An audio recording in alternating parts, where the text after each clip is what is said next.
Talk Today is brought to you by Subway, open 24 hours in Countryside, Anderson Square in Georgetown, and Centennial Towers in West Bay. And by the Ministry of District Administration, Tourism and Transport. Explore your history, explore your land, explore your sister islands. MedLab in Smith Road Plaza, your complete medical laboratory solution. Call 949-7331. And Savannah Pharmacy in Countryside Shopping Village, convenient opening hours including Sundays and holidays.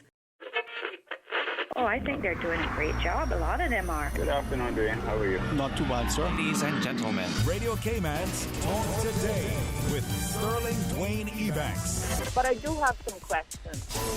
There are more questions than answers. Radio Cayman's Talk Today. If you're ready to talk, we're willing to listen. Well, I really enjoy this program today. Cayman Islands' foremost listeners participation program. May God bless every person.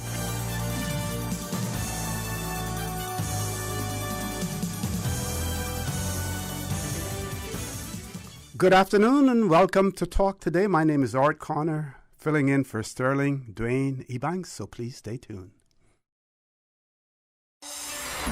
Radio Cayman's Talk Today, the Cayman Islands' foremost listeners participation program.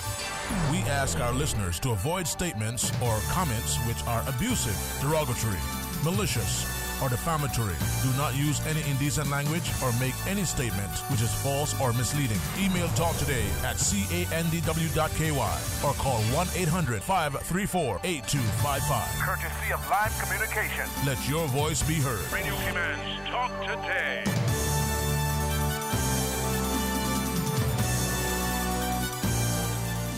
Good afternoon and welcome to Talk Today. Today is Tuesday, the 19th day of October 2021. My name is ORRETT Connor and I'm filling in for Sterling Dwayne Ebanks. I'll first remind you that our phone lines will be open at some point in time. We'll let you know when.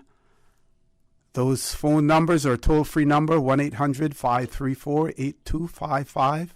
You can also call us on 949-8037 and 949-6990. WhatsApp us, 925-3261. If you have any questions or observations, you can leave us a text message or even a voice note, and the voice note will be played during the course of the show.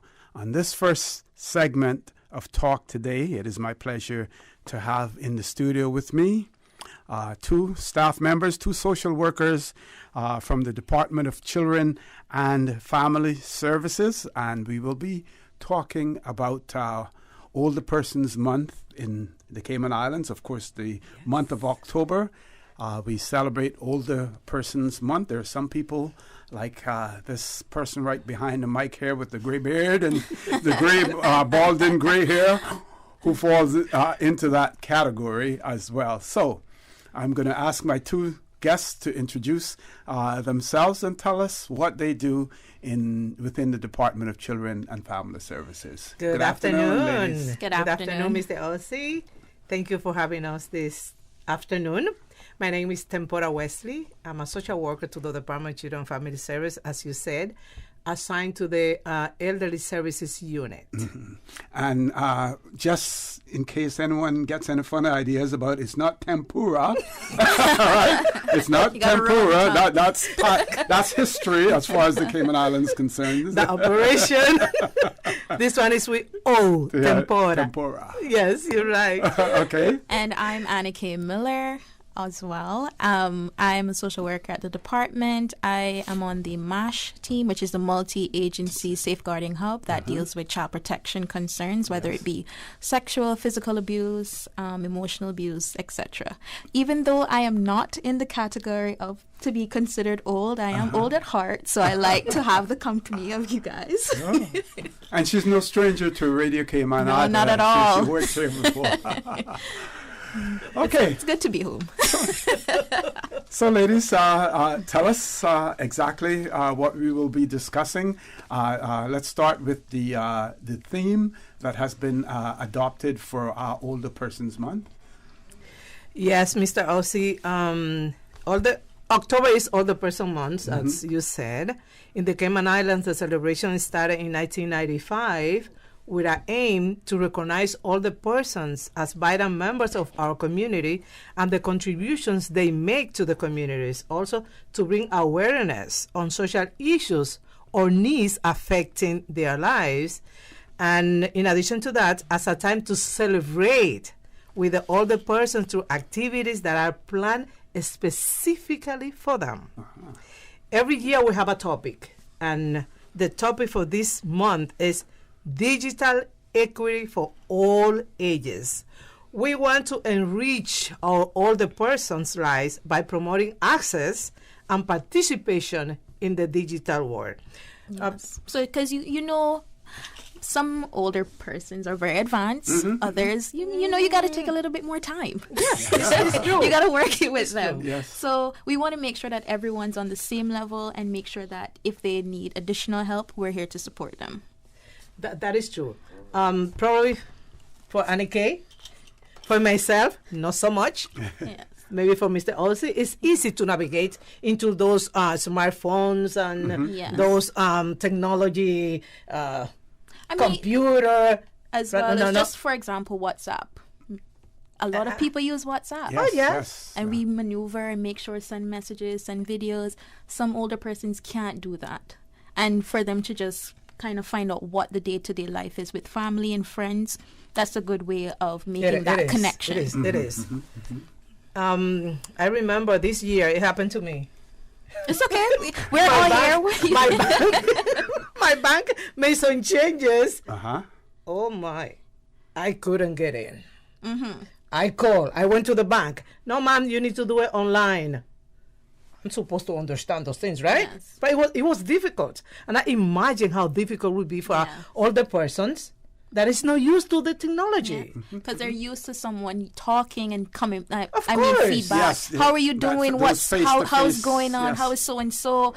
What's happening?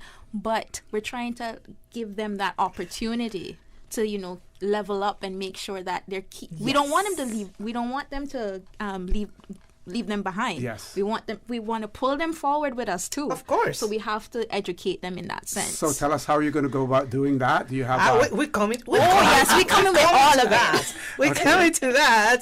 That digital literacy can empower other persons to effectively, safely, and securely use and benefit from the opportunities provided by the digital technologies and the internet. We want them to know how to go into the internet, but safely. Yes. Because sometimes it's not safe. Oh, yes. If you don't know, it can be something bad. The 21st century is characterized by use of technology, and it's so easy, as we said at the beginning, for people like Annie K, which is a young person. Well, thank you. Of course, because this is the digital age. It is. It is. And even younger ones too. As soon as they're born, they know how to. Yes. They're knowing exactly what YouTube videos to watch. So very adept. They know how to go into TikTok and Facebook. Yes, and Don't tell me about what TikTok is, do right? it. Do you know what TikTok is? Yeah. You know what it's at? Okay. Oh, you're up to date. That's awesome. That's good. I was also thinking that right now you can order lunch. It's lunchtime. Yes. I have an app in my phone, which my somebody put it for me. Not that I cannot do it. I can do it now.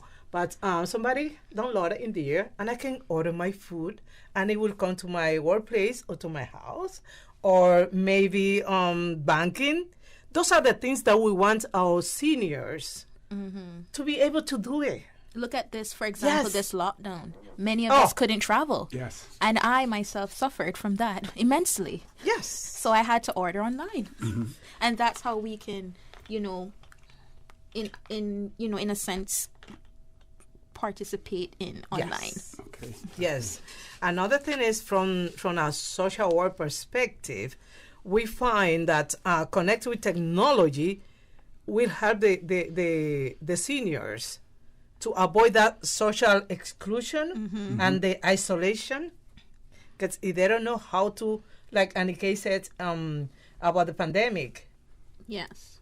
Many seniors suffer of loneliness. Yeah. They couldn't get in. They weren't able to They didn't connect. know how to do it. But let me tell you that before the pandemic, in 2019, we partnered with the library, and we had some classes, some basic computer classes in all the districts. And it was very successful, very successful. Also, we got the assistance of those internet providers on island, and they came and they taught our seniors how to use the computer, the device. But now we have some workshops. Yes, so some workshops coming on, and it's entitled "How to Use Your Smartphone." Yes, sometimes and also go ahead. How to go into social media. Yes. How to go into YouTube. Okay. How to go into Facebook. And what are the others? Instagram?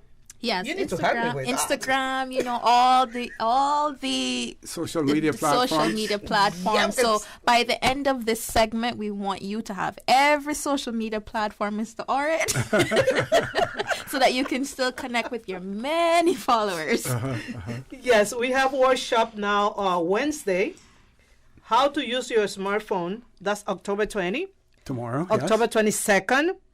October 25th. October 27, October 29. How per person, they need to register.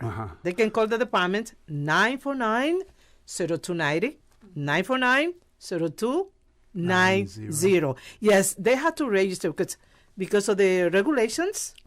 We need to have just small groups. So we're still practicing social distancing, of course, and making sure that everyone is still keeping safe. Okay, what we're going to do is we're going to take a commercial break, and when we return, I want to drill down into tomorrow's activity. Excellent.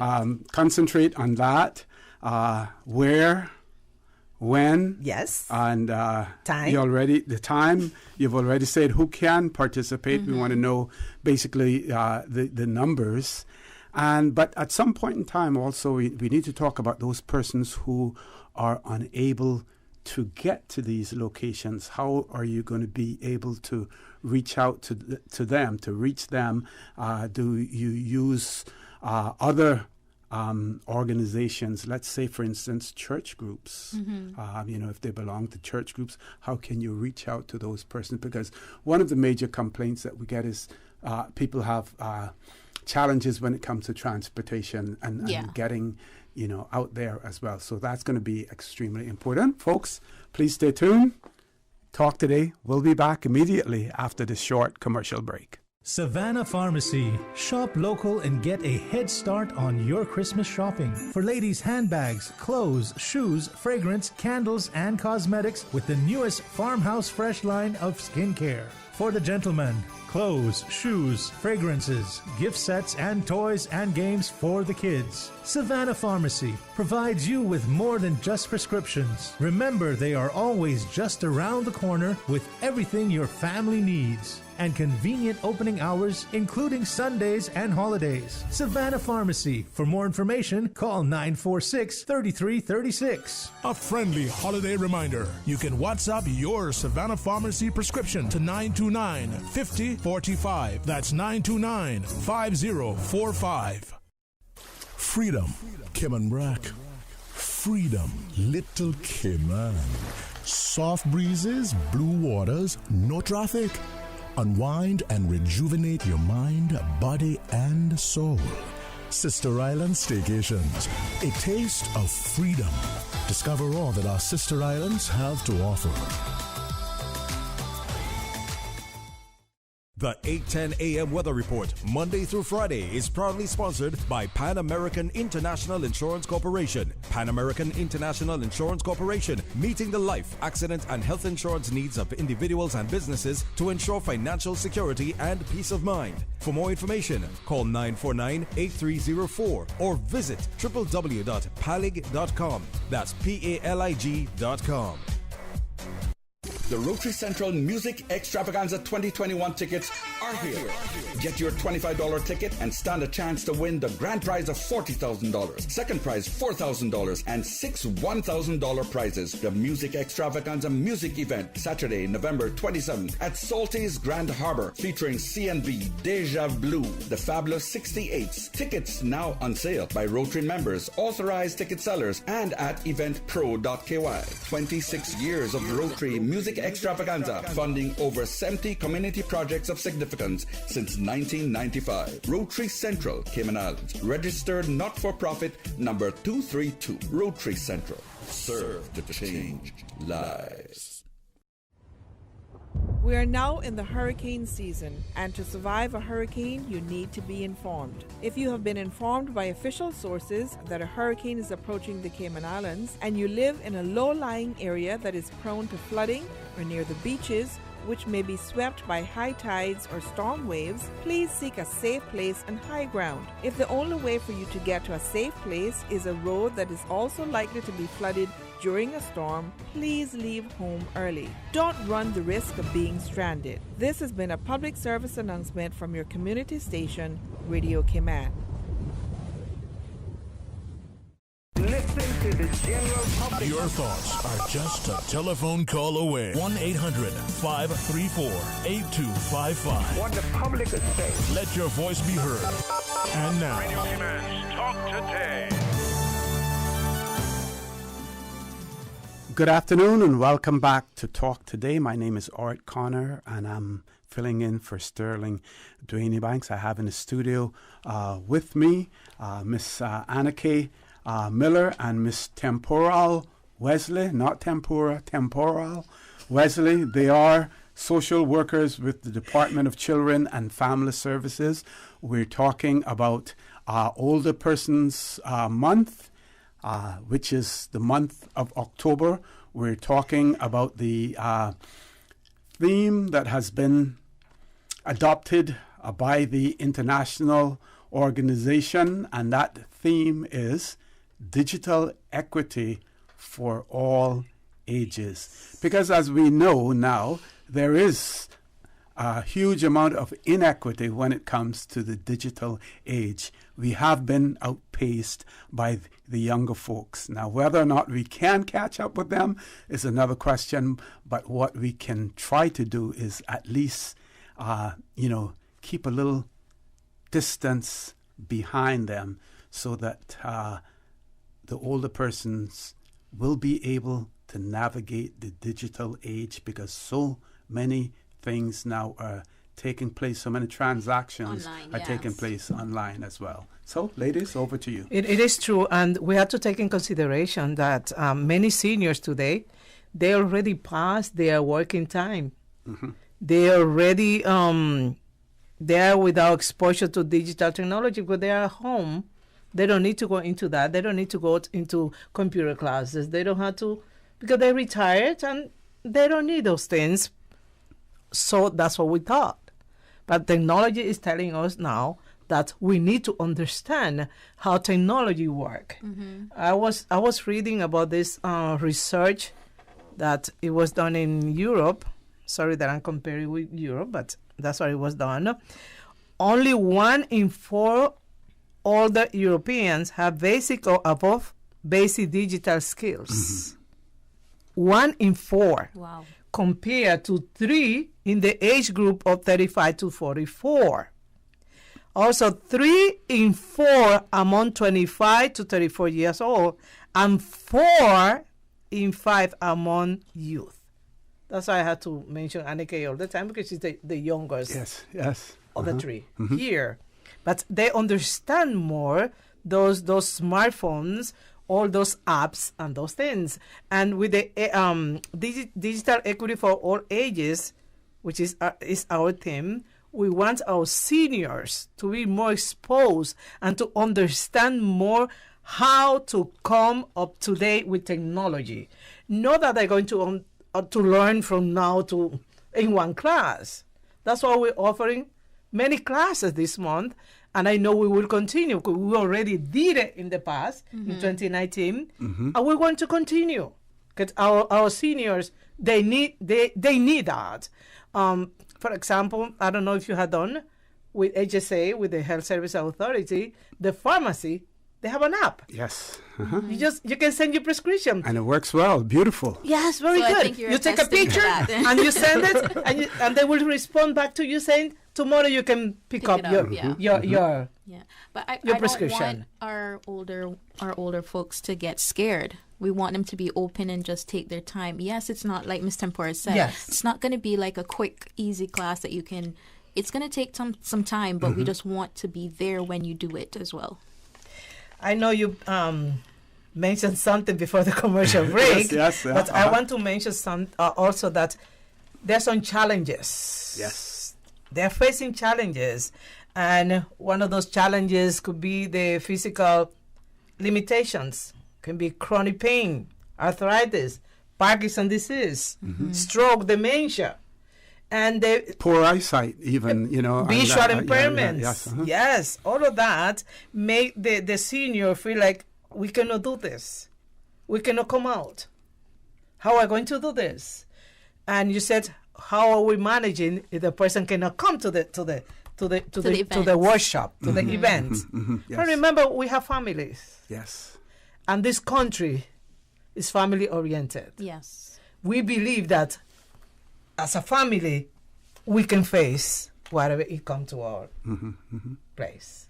Also, for example, if we're doing church service, and as you know, growing up, you got to go to church. Yes. So if you're not able to go to church, church. there is Zoom that you can sign on to, log on, and also get a good message from church as well. So that's an option. Okay. Now, I have we have a caller as well, but I have a question before we go to the caller. We're talking about moving older persons into the digital age. Yes. But how are we need to also talk about how we're going to empower them to do that by ensuring that they have the devices. Now, we see every child in a government school has a computer, a laptop now, right? Yes. Maybe we need to develop some program where every elderly person should be given a laptop by government or by some civic organizations, but don't just simply give it to them, but teach them how to use it. Like you said, we're extremely religious country. They want to watch the church service on a Sunday morning because they're unable to go out there. You show them how to do. But we have to talk also about getting those devices in their hands. That could be a good initiative for the future. Yes, how to make our a note for that. Yes. Yes. Talk to your minister. I'm sure your minister. We can also include our politicians as well. So I hope they're having a listening ear right now.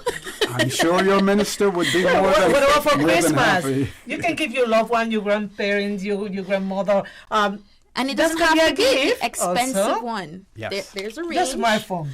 Yes. Just a smartphone. Okay. Let's grab the caller. Caller, good afternoon. Welcome to Talk Today. Good afternoon, Osi. Good afternoon, Tempura. And good afternoon to the other lady. I know Tempura very well. Okay. And it's Annika. Miss Annika Miller. Annika, yes. Annika. Hello. Yes, I don't know if Tempura has recognized my voices yet. No? Hold on, you got to speak some more. Okay. Osi, I'll make sure that you get your laptop, Okay. True. I've heard many times the elderly person say, "Oh, you can't teach an old dog new tricks." And I had a boss once that when the company went to being computerized, he said, "Oh my goodness," he said, "they'll fire me now because," he said, "I'll never get this." And I remember many evenings sitting down with him and, showing him different things. And to this day, me and him is like buddies. Very close. Yeah. and he was so appreciative of it. And today he's still with the firm, doing well, and working the computer. This is Annika. Tempo. This is Jeffrey Woods. Oh. Thank you for listening and for the contribution as well. Yes. So you'll get those kind of you'll say feedback when you go to an older person. Oh, I can't do this. I can't do that. And yes, you're right. Yeah, you just got to be patient with them. Yes. They will get it, and they will appreciate it very much. I can tell you that. And I know that they will always remember the steps. Oh yes, they do. They will never forget the steps. Yeah.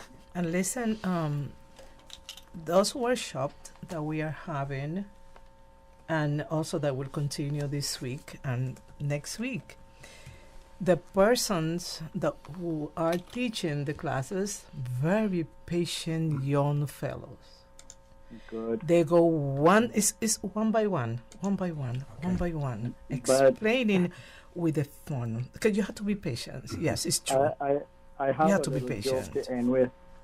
I hear an advert on the radio talking about they're having this seminar or whatever for those with dementia, we call it, that don't have a memory. But how you think they're going to remember not to go to the seminar? But just remember, some of them, they have families around, or they have a caregiver who understand. I was just, making a little humor there. Yes. Because I know they have family member, or even their helper is there with them. Exactly. Yeah. Or maybe we'd have to record a video for them to play over and over. There are many ways. Right. We have to utilize all of them. Yes. Yeah. Anyway, you all take care. Have a good day. Well, thank you so much. Okay. Thank you very much, caller, for that. Good time for us to take a commercial break. Miss Susan, folks, please stay tuned. Talk Today. We'll be back shortly. Are you planning a social, an office party, or event over the holiday season? Make the most of your holiday party and leave the catering to Subway. Choose from small and large sandwich platters, double meat wrap platters, and top it off with optional cookie platters for dessert. Or ask about our Subway Box to Go with the option of a 6-inch or foot-long sandwich, 1 cookie, and 1 bag of chips. Cater your holiday parties with Subway. Visit subway.ky for menu options. Subway. Eat fresh. Wouldn't it have been grand if you had purchased land 30 years ago? It may not be 2020, but a perfect vision has never been more clear. Kim Brack and Little Cayman, poised for growth with an eye on the future. Your land, your history, your future. Discover all that our sister islands have to offer. You can now register to receive a securely verified digital copy of your COVID-19 vaccination status with QR code through the My HSA patient portal. Sign up is available at all HSA locations and at various sites throughout the community. To register, all you need is your photo ID showing date of birth and a valid email address. Visit hsa.ky and click My HSA patient portal for the sign-up schedule and more information. Healthcare Pharmacy, caring about your health for the past 25 years. Radio Cayman's premier health show. Alzheimer's and dementia, are they the same disorder? Yeah, I think that's a very important question. For the Health of It with Tara Bush. For the Health of It with Tara Bush. Is heard on Saturdays at 9:30 a.m. and on Wednesdays at 7 p.m. Brought to you by Healthcare Pharmacy in Grand Harbor, where they care about your health. Transfer and refill your prescription online. Visit healthcarepharmacy.ky or call 947-8900. Healthcare Pharmacy, now with a new and second location in Governor's Square. The new Healthcare Pharmacy in Governor's Square is open Monday to Friday, 9 a.m. to 6 p.m. and Saturday, 9 a.m. to 2 p.m. Healthcare Pharmacy, where they care about your health. Annual General Meeting of the Cayman Islands Veterans Association, CIVA, will be held at 5 p.m. on Thursday, the 21st of October at the Wharf Restaurant, 43 West Bay Road. The meeting will consider the business of the association from 2020 to September 2021. Elections of any needed officers for the ensuing year, CIVA's financial status, possible recruitment incentives for young veterans, and the extent of assistance being given to needy veterans, as well as other important matters, will be discussed. Members who would like to be considered for a post on the Executive Committee, please contact Andrew McLaughlin on 916-5317. A social event will follow the meeting at 6:30 p.m. Family members who would like to become members of the association are welcome to apply. The Cayman Islands Veterans Association looks forward to seeing you at the meeting, and you're being asked to RSVP to Gillian at 927-3242 or Shadden at 926-5189 no later than today, Tuesday, October 19th, before 6 p.m. What do you do if you have to go to a shelter? To help you safely prepare, evacuate, and shelter while protecting yourself and others from COVID-19 this hurricane season, here's some tips from the Public Health Department. If you must go to a shelter, be ready to protect yourself and others. Practice social distancing of at least 6 feet from others. Follow public health's preventative actions. Wash your hands with soap and water, often if possible, or use hand sanitizer, cover coughs and sneezes, and wear mask or cloth face coverings. Get your COVID-19 vaccine when eligible. Avoid sharing food and drink with anyone. For more guidance to update your emergency hurricane plans due to coronavirus, visit www.caymanprepared.gov.ky. This message is brought to you by the Public Health Department in partnership with the Ministry of Health and Wellness. Listen to the general public. Your thoughts are just a telephone call away. 1-800-534-8255. What the public is saying. Let your voice be heard. And now, Radio Cayman's Talk Today.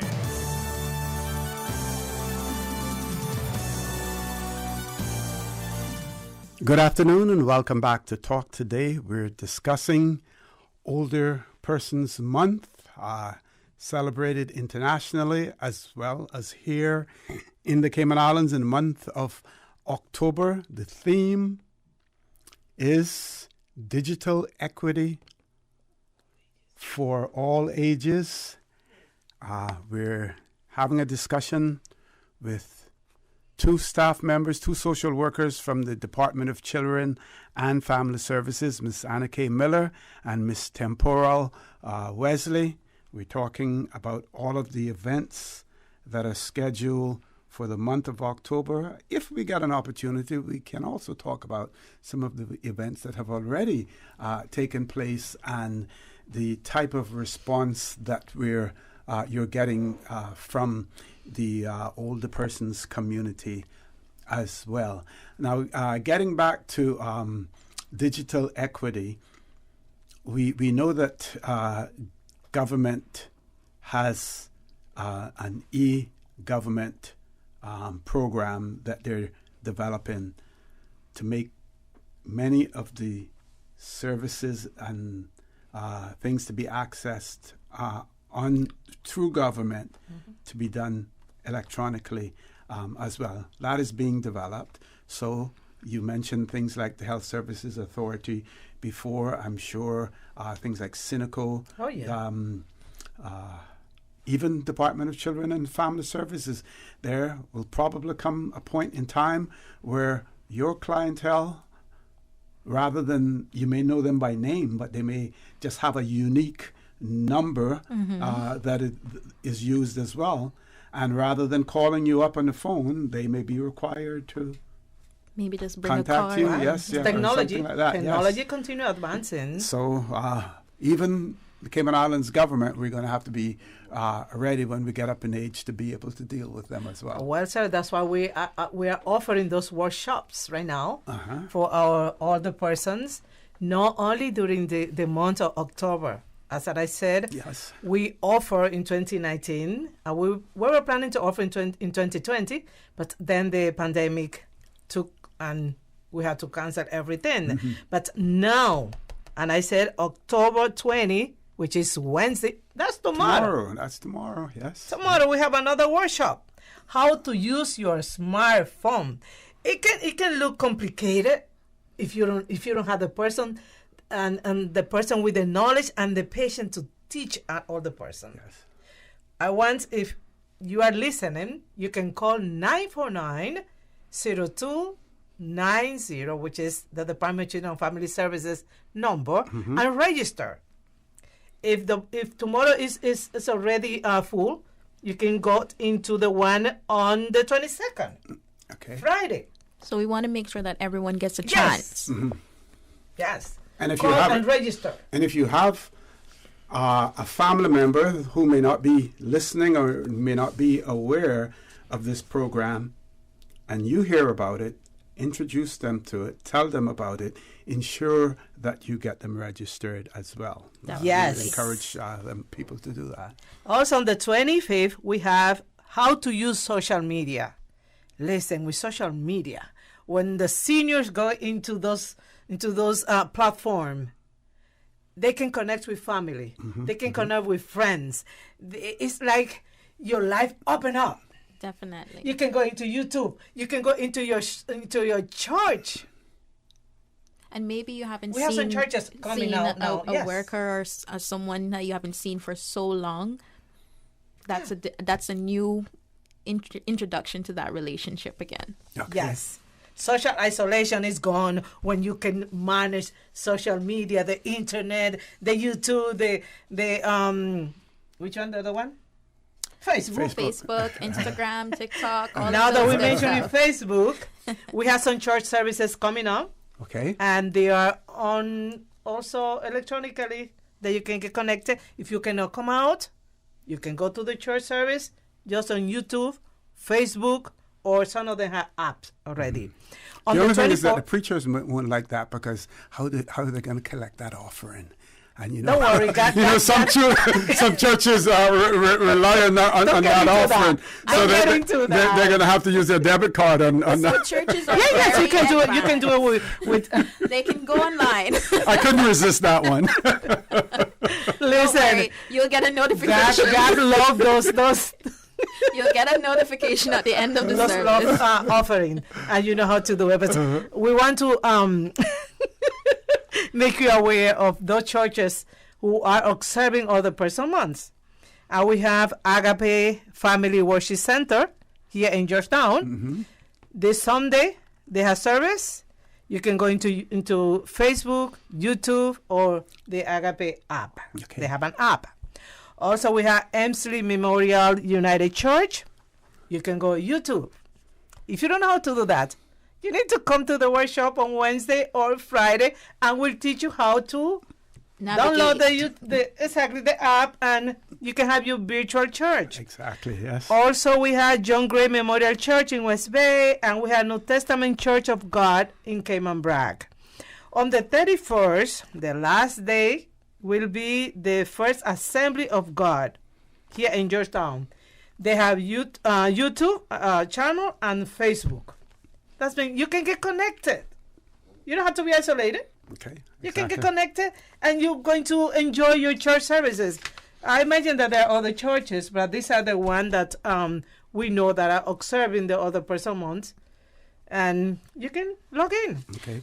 Now, without scaring our older persons, I would imagine you also will be telling them about some of the pitfalls of the digital age as well, where people can steal your identity, where frauds are committed on there, where people are induced to send money and things of that nature. It happens. But before we speak on that, there is an event that I would like to make sure to promote this evening that we're having. It's called Trivia. You're going to have enough time because she doesn't want her program to get out. I just want to make sure that everyone knows. Last week, we were able to do a scavenger hunt through WhatsApp. And we had all the older persons go running around their house for a cell phone, a photo of them before they were some Caymanian art, ginger. It was just map of Cayman, hand sanitizer. It was just lovely. Okay. And the feedback was very good as well. And they wanted more. So this evening around 6:30, we're going to be doing a trivia through WhatsApp. And this is going to be a bit very different, but very good as well. We want to make sure that everyone is a bit up to date. What was Cayman before? There's going to be some questions, some interesting questions. You know how Cayman is so developed now, but we want to know what was this building before it's now this, and who was the governor in this time, and what was the purpose of this. So we're gonna have everyone participate, especially our older persons. And through the phone? Of course, through the phone. Oh, okay. It's gonna be sent out as a picture, as a photo. Ah. They're going to make sure to do it and then give their feedback through WhatsApp. Okay. It's another media, WhatsApp. And that is again, when is that taking place? That's going to be this evening at 6:30. And if you are interested in registering, please call 916-7902. That's 916-7902. And or if you want to, you can call the office. That's 949-0290. So please come out, guys, and enjoy. It's going to be fun. It's going to be fun. Now let's go back to your calendar and remind our listeners and viewers about the dates that you will have and the venues for the training. Yes, the workshop October 20, October 22nd. October 25th and October 27 and October 29. Okay. They can call 949-0290, and the venue is the all the person active aging center, but they need to register first because we had to follow the protocol in place. Yes, we don't want people to just to show up. Where is that located? By Foster's Airport. Airport, yes. Yes, sir. They need transportation, let us know. Call, register, and we're going to make it available. I'm going to make sure that they get Yes, there. sir. Yes. Okay, I want to give both of you an opportunity for some closing comments since you say you're going to leave me at 1 o'clock. Well, Okay. we want to highlight some of the benefits of the senior person to understand how to use social media, how to use their smartphone. You can pay your electricity. You don't have to go to the gas station to do it. You can do it on your phone. You can do your banking. You can do your refill for your medication. You can connect with your family. You can have a video call with your family if they're overseas or even they're here on island, but they are not able to come to your house. You can have that. And you can grocery shop. Yes, that's a new one that Fosters have. Yes. Also, we want to highlight this. If your mother or your father or your grandmother or your friend's grandmother, whoever is a senior, you can teach them as well. But please be patient. Yes. Okay, we do have one more caller, so we're going to try to grab that caller before we leave. Caller, good afternoon. Welcome to Talk Today. Good afternoon. This is Dorothy Davis with the Alzheimer's and Dementia Association. Good afternoon to you guests. Good afternoon. Good afternoon. Hi. I just want to say thank you to DCFS for allowing us to work with them this month during Older Persons Month. And the Memory Cafe is actually tomorrow. And I just want to remind all your listeners that this is an opportunity to get your loved ones out there, whether they have Alzheimer's or any other form of dementia. It's a really fun and social event for persons with, any kind of forgetfulness. And, as we age, that happens. We have a nice day planned, sing-along, storytelling, chair exercise, arts and crafts, and some surprises. So we want people to come out. There'll be from 10 to 12 noon, and lunch will be served. Are we talking about the Seafarers The Memory Cafe. The Memory Cafe. Yes, but the location? Oh, it's at Seafarers Hall, Victory Avenue, Prospect. Do they need to call to register? No, no, tomorrow, because this is a special event for during Older Persons Month. So we just want people to come out. We have to limit the restrictions for the numbers, but if we have more than 80, we have different rooms that we would put other people in also. Excellent. We have enough volunteers, social distancing, and we're asking we're observing all the COVID protocols and ask people to wear their masks. Okay. Thank you very much for that, ladies. I want to thank you for being here as well, and all the best. And if I need any brushing up, I'll on my my TikTok, technical WhatsApp, Instagram, all of those social media. I'll come and look for see you what as we can well. Okay, folks. 1 o'clock news, Miss Susan. We're going to the news now. When we return, we will have an open line for you to talk in the event we don't have any guests in the studio. So please stay tuned. Talk Today. We'll be back shortly. Today's biggest news. Radio K-Man. Your voice, your choice. Local, regional, international. This is Headlines from Radio K-Man's newsroom. Today's biggest news. A 37-year-old Georgetown man was arrested on Sunday after a firearm was recovered during a stop and search of his car. The gun was recovered as evidence, and the man subsequently arrested on suspicion of possession of an unlicensed firearm. He was taken into custody by police, where he remains pending further investigation. He was formally charged on Monday.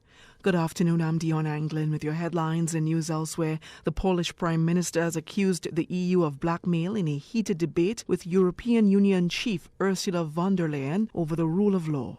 The clash in the European Parliament follows a top Polish court ruling that rejected key parts of the EU law. Mrs. von der Leyen said she would act to prevent Poland undermining EU values. And the artist formerly known as Kanye West will now be officially known as simply Ye. A Los Angeles judge granted the rapper's name change request. A communications officer at Los Angeles Superior Court confirmed. The 44-year-old star filed the request in August, citing personal reasons. That's a wrap of your headlines. I'm Dion Anglin. For the latest in news and information, Follow Radio K-Man on social media, Facebook, Instagram, Twitter. Download the Radio K-Man app or log on to our website, radiokman.gov.ky. 89.9 Radio K-Man helps you to weather the storm during this hurricane season. One of the most crucial elements of hurricane preparedness is storm awareness. During the season, it is of utmost importance to pay attention to the latest local weather forecast, as hurricanes do not suddenly form or strike. There are various methods of advanced notification. Utilizing such may be the difference between a favorable outcome and disaster. Both television and radio serve as excellent mediums with up-to-the-minute storm path information in the wake of a hurricane. Another method of tracking a hurricane may be only arm's length away. Your smartphone or tablet can be your most valuable tool before, during, and after a storm, providing countless numbers of apps with crucial hurricane information. Many apps allow you to track storms with moving radar and satellite imagery, plus offer alerts, current conditions, forecasts, advisories, and even video. This hurricane preparedness tip was brought to you by your community radio station, Radio K-Man, 89.9 FM. Listen to the general public. Your thoughts are just a telephone call away. 1-800-534-8255. What the public is saying. Let your voice be heard. And now, Radio K-Man's Talk Today.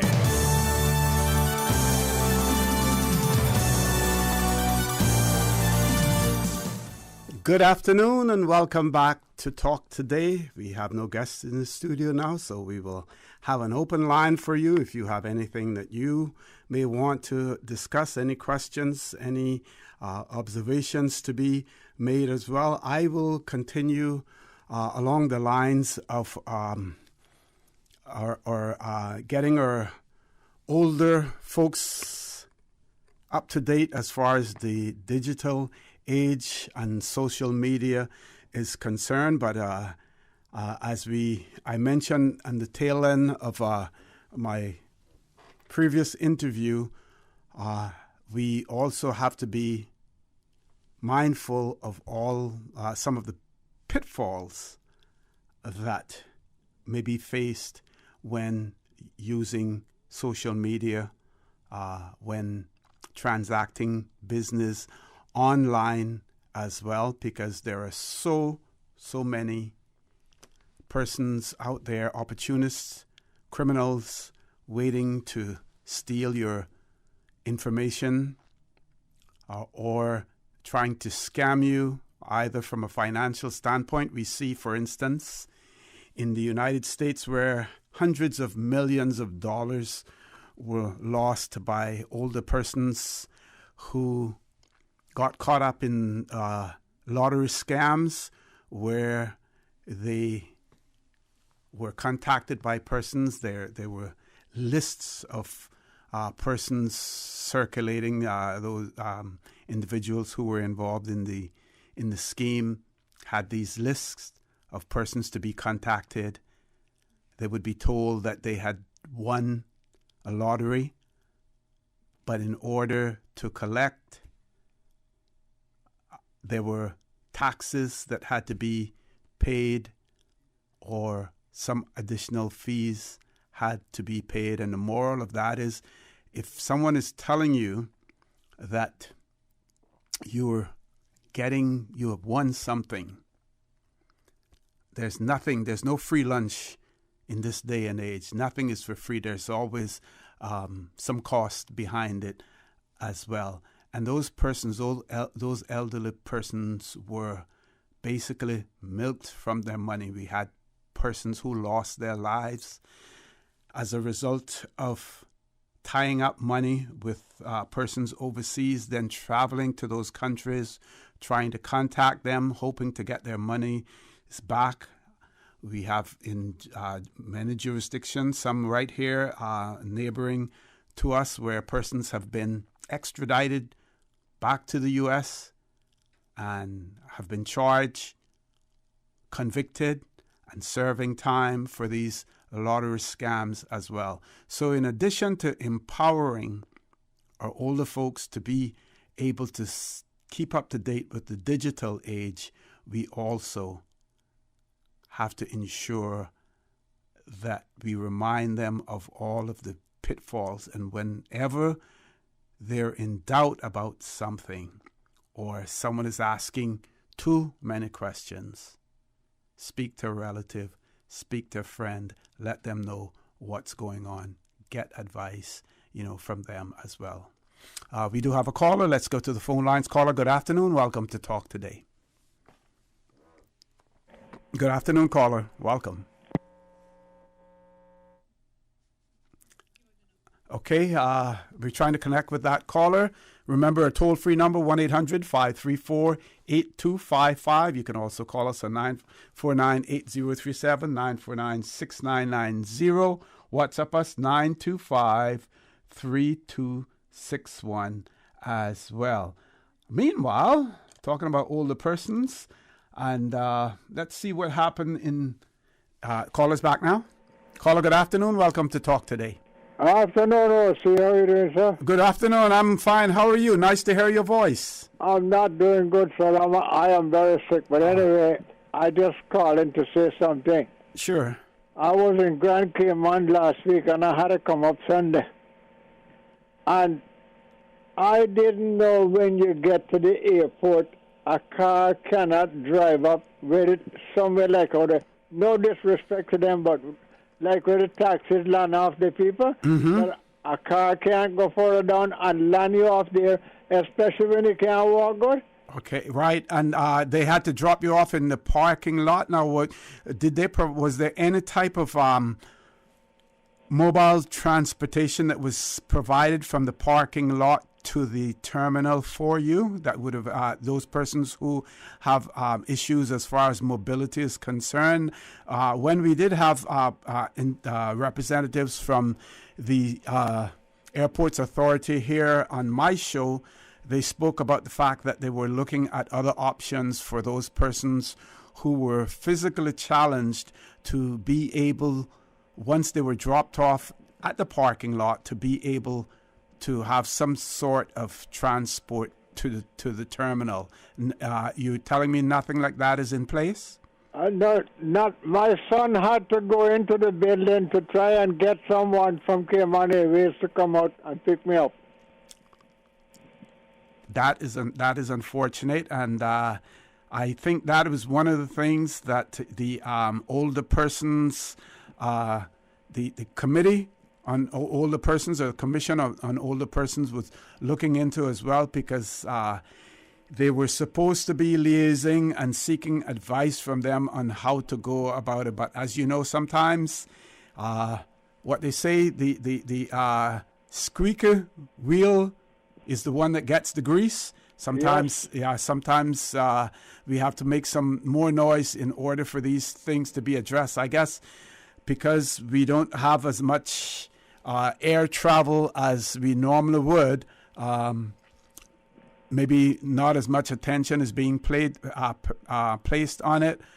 But as we continue to open up our borders and we continue to travel more, I'm sure that there are others who unfortunately will have the same experience that you have had, and we need to do something about it. It's one thing, about ensuring that we have all of the security measures in place as far as our airport is concerned, but that we have to balance that against those persons who have physical challenges as well. And I'm not sure whether or not that balance has been created. Yes, sir. Even my son-in-law had to lend me a raincoat because it was pouring rain when the sun came for me, but I had to be there on time. Mm-hmm. So my brother-in-law lent me a raincoat, but thank God just before I got to the airport, there was no rain. Okay, well, that's good to know for that part, but... Yeah, but when I said they should have the right, someone like that, just drive the car there, get the wheelchair, land them off, and the person don't stay there, they can go in the parking lot. Mm-hmm, mm-hmm, mm-hmm. The one that, the driver that takes you. Okay. They can go in the parking lot. Now, Cayman Island government, Premier Kenneth Bryan, everyone up there hoping to hear me. Make sure to get things straightened out properly when people are sick. One day you might end up the same way too, and you go say, Lord God, I never thought this would happen to me, like I'm saying now. Okay, Mr. O.C.? Thank you very much for that, and we will continue to echo your sentiments here on Radio Cayman as well, because we had been told that this was not an initiative that was taken by the authorities in the Cayman Islands, but one was that was required by the United Kingdom from a security standpoint. I bet you, if the Queen or one of our sons came, you would have seen about 15 different cars there and 35 police. No, you didn't say it, I did. Yes. So if they don't like what I said, tough luck to them. I'm just telling them the truth. When you know nothing, you know nothing. But when you wear a crown and you got a lot of silver and gold, you own the world.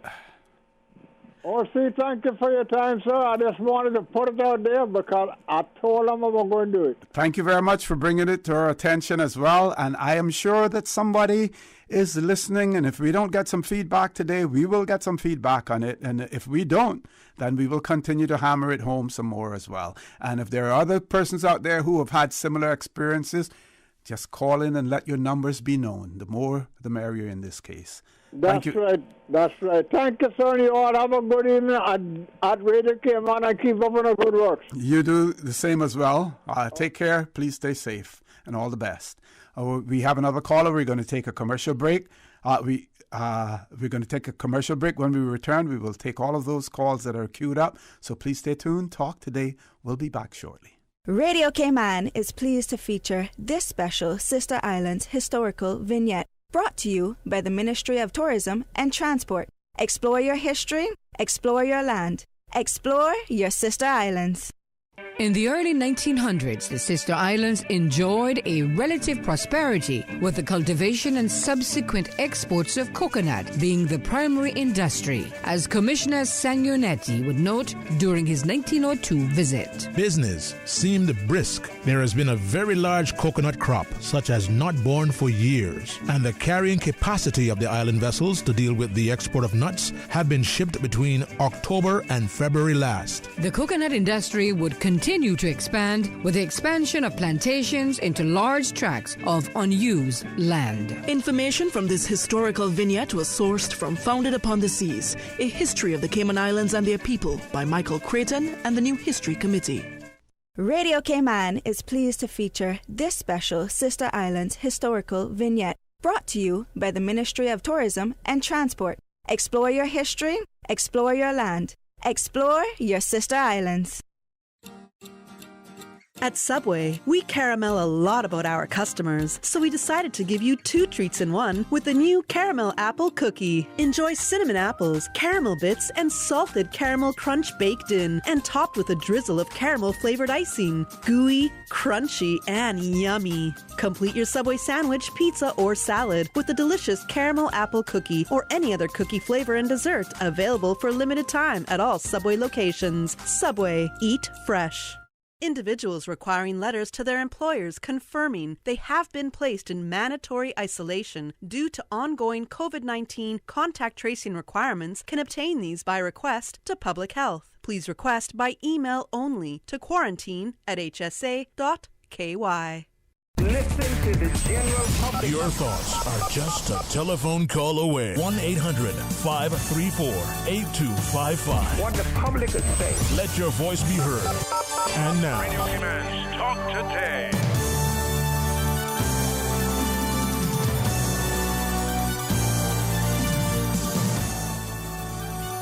Good afternoon and welcome to Talk Today. We're going straight to the phone line as promised. Caller, good afternoon. Welcome to Talk Today. Good afternoon, O.C. How are you doing? Good afternoon again. How are you? Very good. To the last caller, I experienced it before him. Okay. And remember, O.C., when the, I don't know if it was you, but could have been Sterling Green, when the minister and the people from CIA came onto the show, I questioned it and I gave my comments then. Mm-hmm. I recall that quite vividly, yes. And also, I went to the airport in a taxi and was refused because my mom drives taxi and I went with her, and I was refused to go where the taxi people go. I had to go into the parking lot. It was also raining that day. There was nobody there with umbrellas, nobody there with anything. And one of the senior supervisors for transport, he came out and he was furious with the people that refused entry to a taxi. So they said only airport taxis, which was not said on that meeting, that the talk show meeting that you had with them. But they're refusing entry to these people, which are not supposed to be. And like I said that day, if you go anywhere else in the world, it is not happening. It is a money-making racket that they're trying to come up with to try to make back money that they lost in the close down. I will believe that till the day I die. Okay. Thank you. Thank you very much. You're very welcome. Thank you very much, caller, for that. 2 more callers, Miss Susan. Next caller, good afternoon. Welcome to Talk Today. Yes, good afternoon, O.C. Hey, good afternoon, my friend. I'm good. How are you? Yeah, right here, man. Enjoying the nice weather. Good. Yeah, O.C., I've been in the transportation for quite a while. So I'm in the range of 30 years. But one suggestion, I appreciate the fact that the government is trying to secure the borders in every which way. But with that point there, that came up about the transportation from the parking lot to the main terminal, I would suggest get 2 or 3 big golf carts and have the security drive the people from the parking lot to where they can enter the terminal. I think that would solve the problem temporarily, but all the time, people try to follow the UK in these things, but we have to realize we're in the Caribbean, we're in a small island. We have to sort of be innovative in trying to create suggestions that will solve the problem. I know that could solve the problem. Yeah, well, that part of it, I'm sure that we could probably implement that. But we also have to bear in mind that because we're an overseas territory, there are certain aspects of aviation agreements and security measures and stuff that we are governed by according to the UK. So, we can't branch out on our own and make independent decisions because of the organizations that we belong to. I agree with that, OC. Yes. But listen, when somebody is like physically challenged and they really have a problem walking, especially, you have to be able to accommodate them in the proper way, man. Yeah. The other part is that we just went through several $million. I shouldn't say several, quite a few $1 million. I don't know, it was between the $50 and $80 million renovation of Owen Roberts International Airport, only to find out after all of this money has been spent that we now have a situation where you have to walk from the parking lot to get to the terminal. You're not allowed to drop off and pick up persons there. What in the world did we spend all of this money for if we knew that this was a requirement that we had to adhere to? Yes, I agree with you. But the problem is right now. It is happening right now, and people are getting older and older every day. You and I and everybody else try to and if you see where you can solve the problem, if it's not even more temporarily, you want to make the elderly people more comfortable. Yep. And we were told that they would try to have at least some temporary arrangement in terms of transportation. Yeah, I know. Yep. Well, we just have to continue to make noise about it. Something will give. Thank you so much. Take care. Next caller, good afternoon. Welcome to Talk Today. Good afternoon, caller.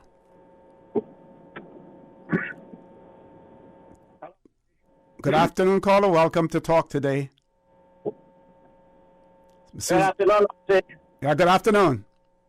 How are you doing? I'm good. How are you? Not too bad. A little bit rainy, but I mean, it's a blessing from above. Yes, yes. Can't complain about that. Yeah. Can't get no complaints from me, that's for sure. See, I called you regarding there was a gentleman that called you on Friday, and he was not happy with some advert. I didn't really hear it, but I assume the gentleman knows exactly what he was talking about, and apparently you was aware of it. Where they say that they was using some kids for That was on Monday. That was yesterday. Oh, was it? Oh, okay. I thought it was a little bit late. I thought it was Friday. Sorry. That's okay. That's okay. Yeah, I kind of understand where he coming from, OC, because I personally, think that, if that was done through a parent, and if they wanted to have the kids there for support or something like that, and, just say some little thing, but I honestly think it should have been done through the parent instead of the kid. So I can kind of see where the gentleman was coming from. But, there's always different views and this and that, different, whatever the cases may be.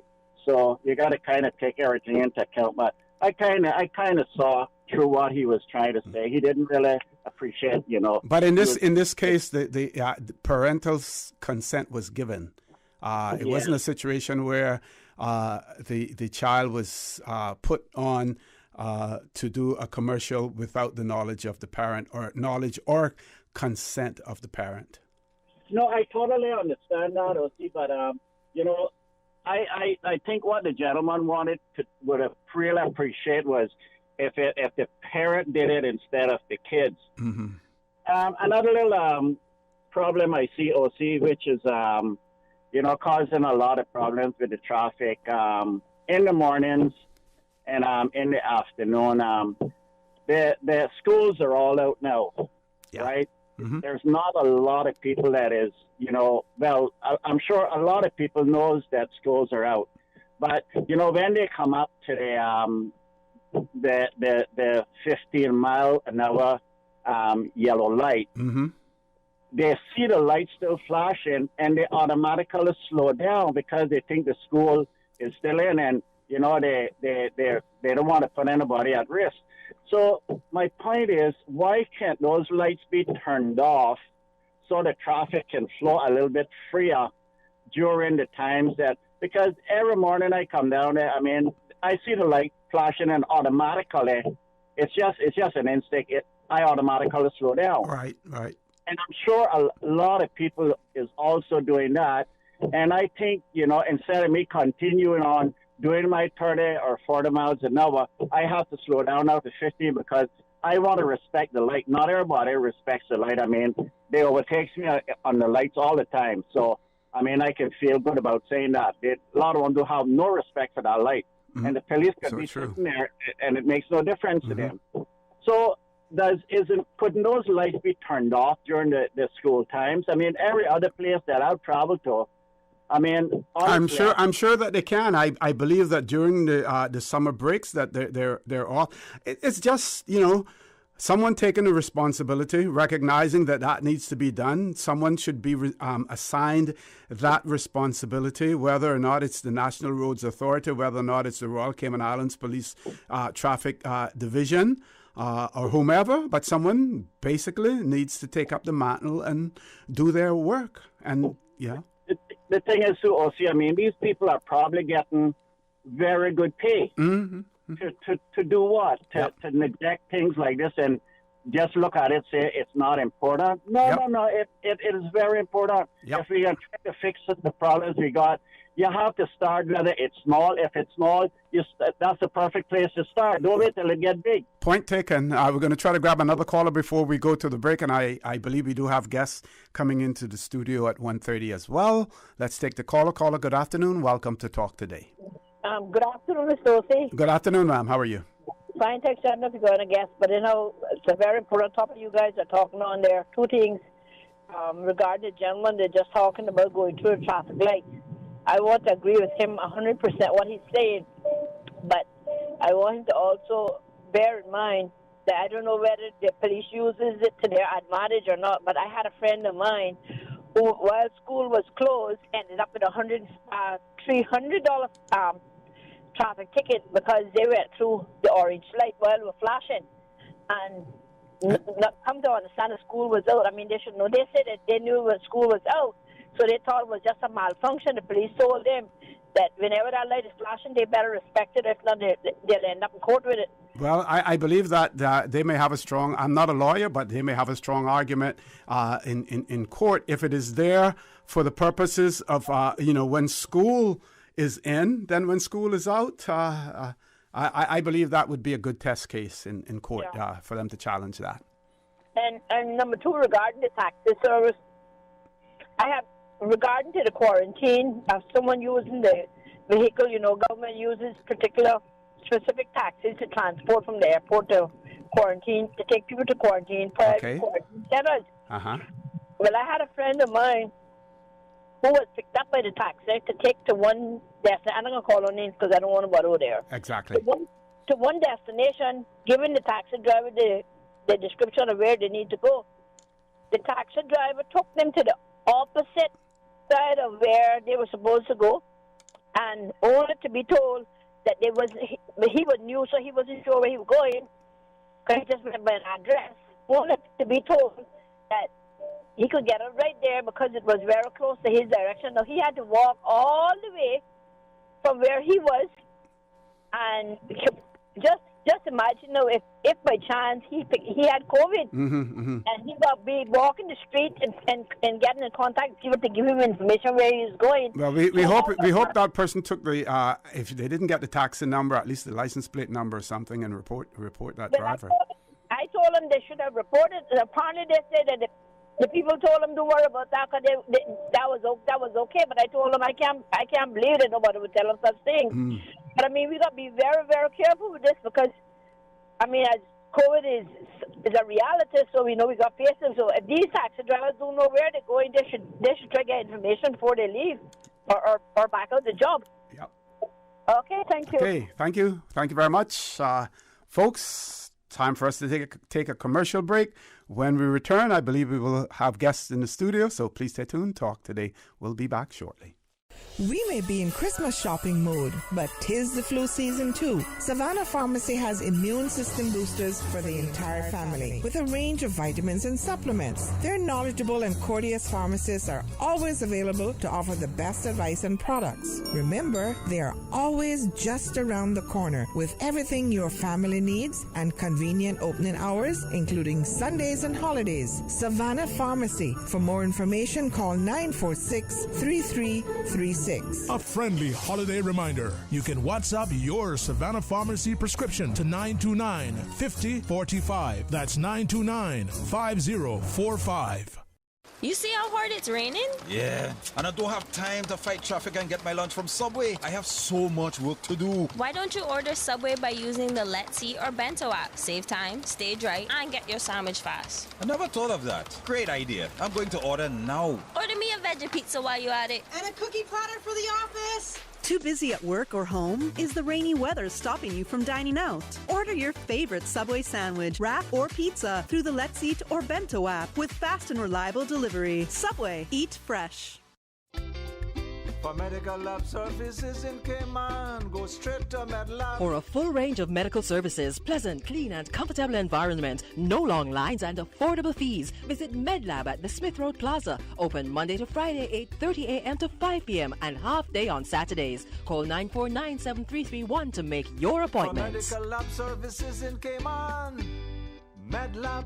Ask our professional team about the benefits of cutting-edge technology with MedLab's new state-of-the-art digital mammogram machine. For the record. For information that matters to you, the people. Hear from the government, the opposition, independents, and other experts on issues and solutions that affect you. For the record. Every Monday, Wednesday, and Friday, tune into 89.9 and 93.9 FM for Cayman's Straight Talk Morning Show. For the record. I invite you to join me for the record.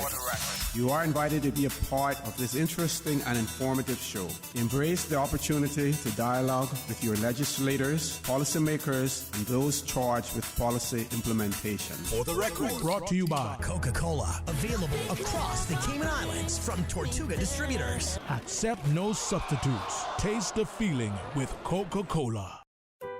COVID-19 vaccines are the only way forward in reopening our borders safely. Take the COVID-19 vaccine to protect yourself and the ones you love, especially those of us who cannot get vaccinated.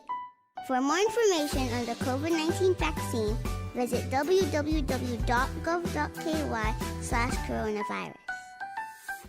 Listen to the general public. Your thoughts are just a telephone call away. 1-800-534-8255. What the public is saying. Let your voice be heard. And now, Radio Cayman's Talk Today.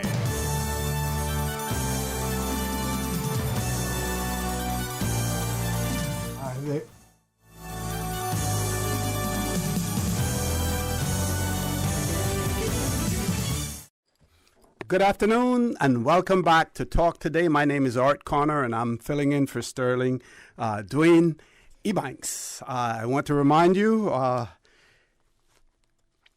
phone numbers if you're going to call in to have any questions or any comments or observations, or toll-free number 1-800-534-8255. You can also call on 949-8037, 949-6990.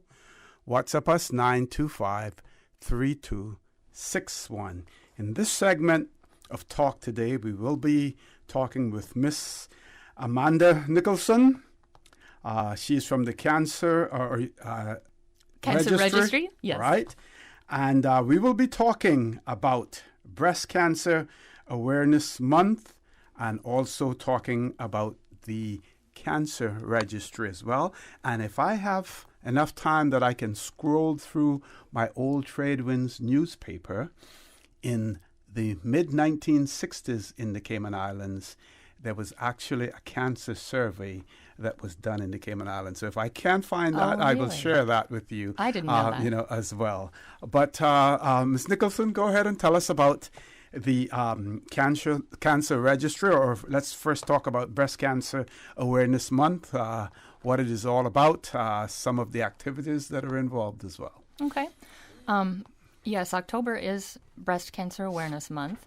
and it is an international annual campaign to raise awareness about the impact that breast cancer has, and also to show support to those who have been impacted by breast cancer.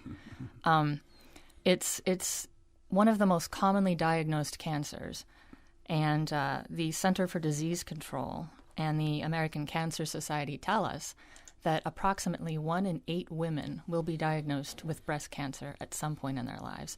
But it's also important to keep in mind breast cancer does affect men too. It's rare, but it does happen. So this month is a time to acknowledge those people who have been impacted by it, them and their families. Okay, and so the month of October is Breast Cancer Awareness Month. Yes. In the Cayman Islands. Can we talk about some of the activities? We know, for instance, that there are social clubs in the Cayman Islands that are involved, other civic organizations that are involved in cancer awareness, and some also have their focus on breast cancer in particular as well. Can we talk about some of those? Yes, the Breast Cancer Foundation and the Cayman Islands Cancer Society are 2 organizations on island who do tremendous things to help not only breast cancer survivors, but cancer survivors in general. And some of the things that people can do to recognize Breast Cancer Awareness Month, first and foremost, most importantly, get your screenings done. Women, go get your mammograms, Pay attention to your body, and if things don't feel right, go and see your doctor. And, tell your friends and family to do the same. Encourage others to learn about what symptoms to look for breast cancer, and to just watch your health. Okay. Now, some of the symptoms, what about hereditary? Being hereditary, if it's been in your family, then that's one of the signals that you will get as well? Yes, and just to be clear, I'm not a medical professional, I'm a statistician, but yes, if you've got a family history of it, especially a first-degree relative like a mother or a sister, it's doubly important that you make sure you get your screenings and go see your doctor. Okay. Some of the activities that may be taking place during any? I would check the Breast Cancer Foundation's website. Yes. I know that they are very active this month, and they have a lot going on, so I'm sure they've got activities and events planned as well. And also, there are social media campaigns. You can get on Facebook, Twitter, any of the social media platforms, and encourage people to learn about breast cancer. And for cancer survivors, if they want to share their stories of survival and what life is like post-cancer. I believe that there are murals at the Health Services Authority building in terms of those breast cancer survivors and everything. There are photographs yes. In the atrium of cancer survivors. That is through the Cancer Society, and it is done only with their written permission. You have to ask if you want your photo to be put up. But yes, it's a way for cancer survivors to celebrate the fact that they got through it and that they're on the other side now. Okay. Now, as far as the registry is concerned, we know we have data protection legislation. There's guidance that we get from the Office of the Ombudsman in terms of how government entities should treat persons' personal data as well. So what do we say? First, how do we go about encouraging persons to enroll on the registry? And then how do we give the type of assurances that we give them that their information will remain confidential? While at the same time, I'm sure, just like any other organization, if you can have poster persons, especially prominent persons within the community whom unfortunately may have had experiences with breast cancer, who can be the spokesperson for the organization as well. That is something that you would also encourage, I would imagine. Oh, yes. Well, the cancer registry is voluntary, so any information we collect comes from the cancer survivor with their written, informed consent. We don't automatically pull data from a database somewhere. It's all done on a voluntary basis.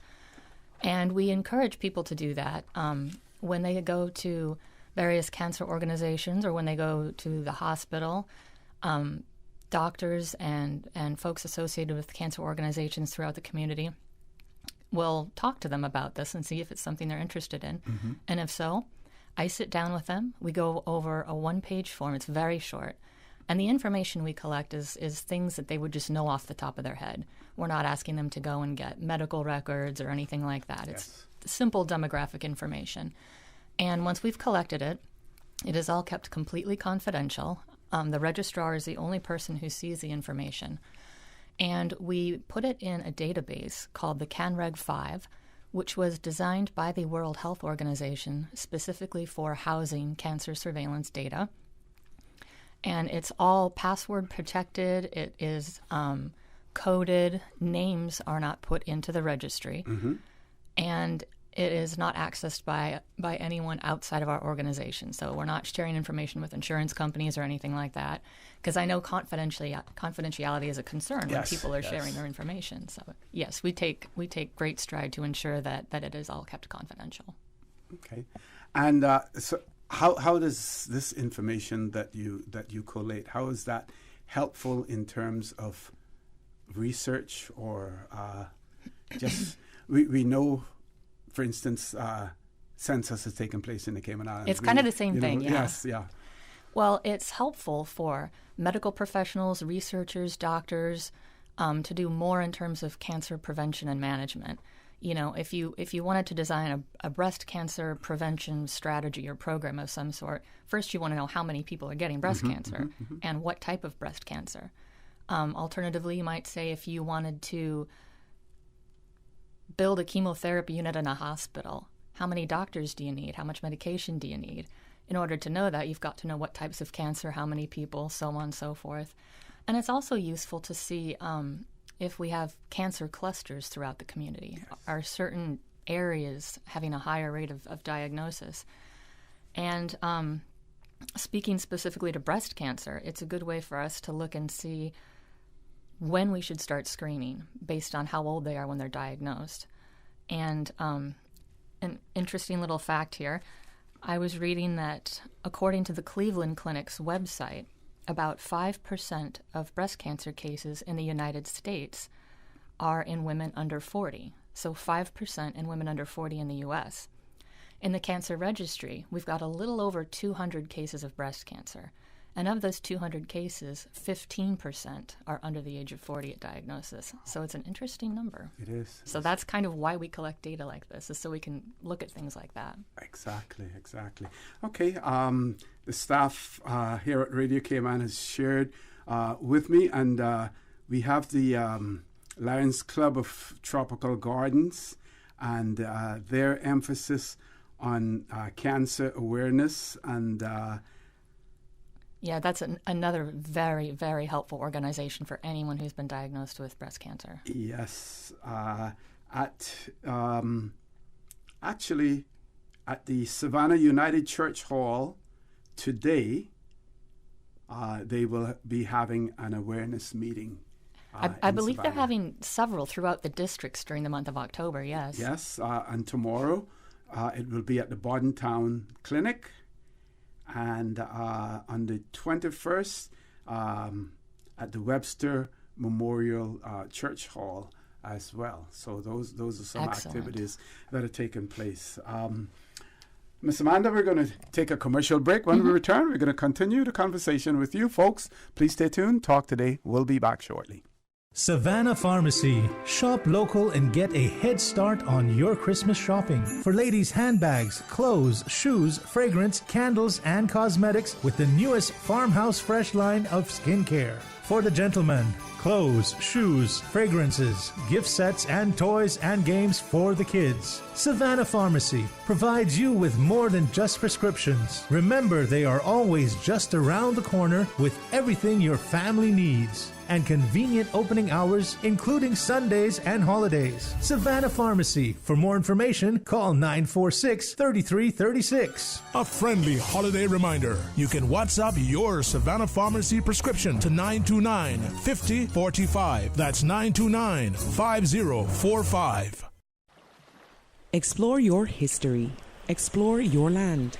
Explore your sister islands, the ultimate staycation experience. Your culture, your freedom, the land that time forgot isn't gone. It's your sister islands. Discover all that our sister islands have to offer. 20 years. Remember when Crew Road had no median and Linford Pearson was only 2 lanes? We do. When Dirty Reeds was down the street? We do. We have been there for the falls, the growth, and the rise. When your body and mind needed to change, Powerhouse Gym has been here. We've skated with you. Your first date, your daughter's first time on skates, your son's first strike. From football to squash, to karate and hockey, to bowling and concerts, and everything in between. For 20 years, so much has changed, some for the good and some not so much. Through it all, King Sports Center has been here for you, for Cayman. King Sports Center, celebrating 20 years as Cayman's home for fitness, recreation, and relaxation. Talk Today fans. Good afternoon, welcome, thanks for calling. Listen in on Thursday, October 21 for a special Talk Today broadcast live from the Credit Union for International Credit Union Day. Same Talk Today time, same Talk Today station, 12:15 to 2:30 p.m. on your one and only Radio Cayman. Stay tuned for Talk Today. Come on, Cayman. Let's get ready to reopen. Countries all over the world are proving life can go on and we can safely coexist with COVID-19 in our community. With open borders, our readiness will be vital to protect each other and our islands. We can do this. Have your voice heard and pledge you are ready to safely reopen. Visit reopencayman.com. Join the movement and pledge that you are ready to reopen on November 22.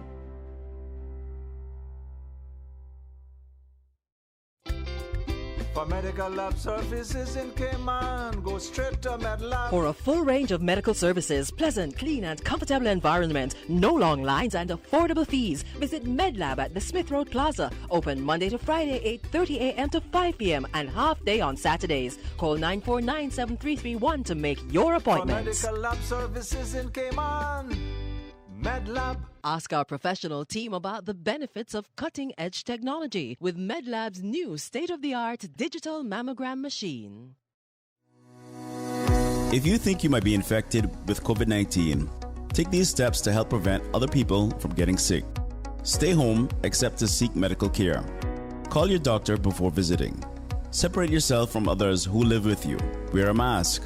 Cover your coughs and sneezes with a tissue and clean your hands right away. Schedule a COVID-19 test by visiting hsa.ky. Stay aware of how you feel. If you start to have difficulty breathing or if you're worried about your health, call your doctor. For more tips, visit www.gov.ky/coronavirus. Listen to the general public. Your thoughts are just a telephone call away. 1-800-534-8255. What the public is saying. Let your voice be heard. And now, Radio Cayman's Talk Today. Good afternoon and welcome back to Talk Today. My name is ORRETT Connor and I'm filling in for Sterling Dwayne Ebanks. We're talking about Breast Cancer Awareness Month. We're also talking about the Cancer Registry, and we will also be sharing with you details about the registration process. Now, this conversation is taking place with Miss Amanda Nicholson, who is from the Cancer Registry. I also want to extend an invitation to those of you out there who are listening, and you may be a breast cancer survivor. You may know someone who is a survivor.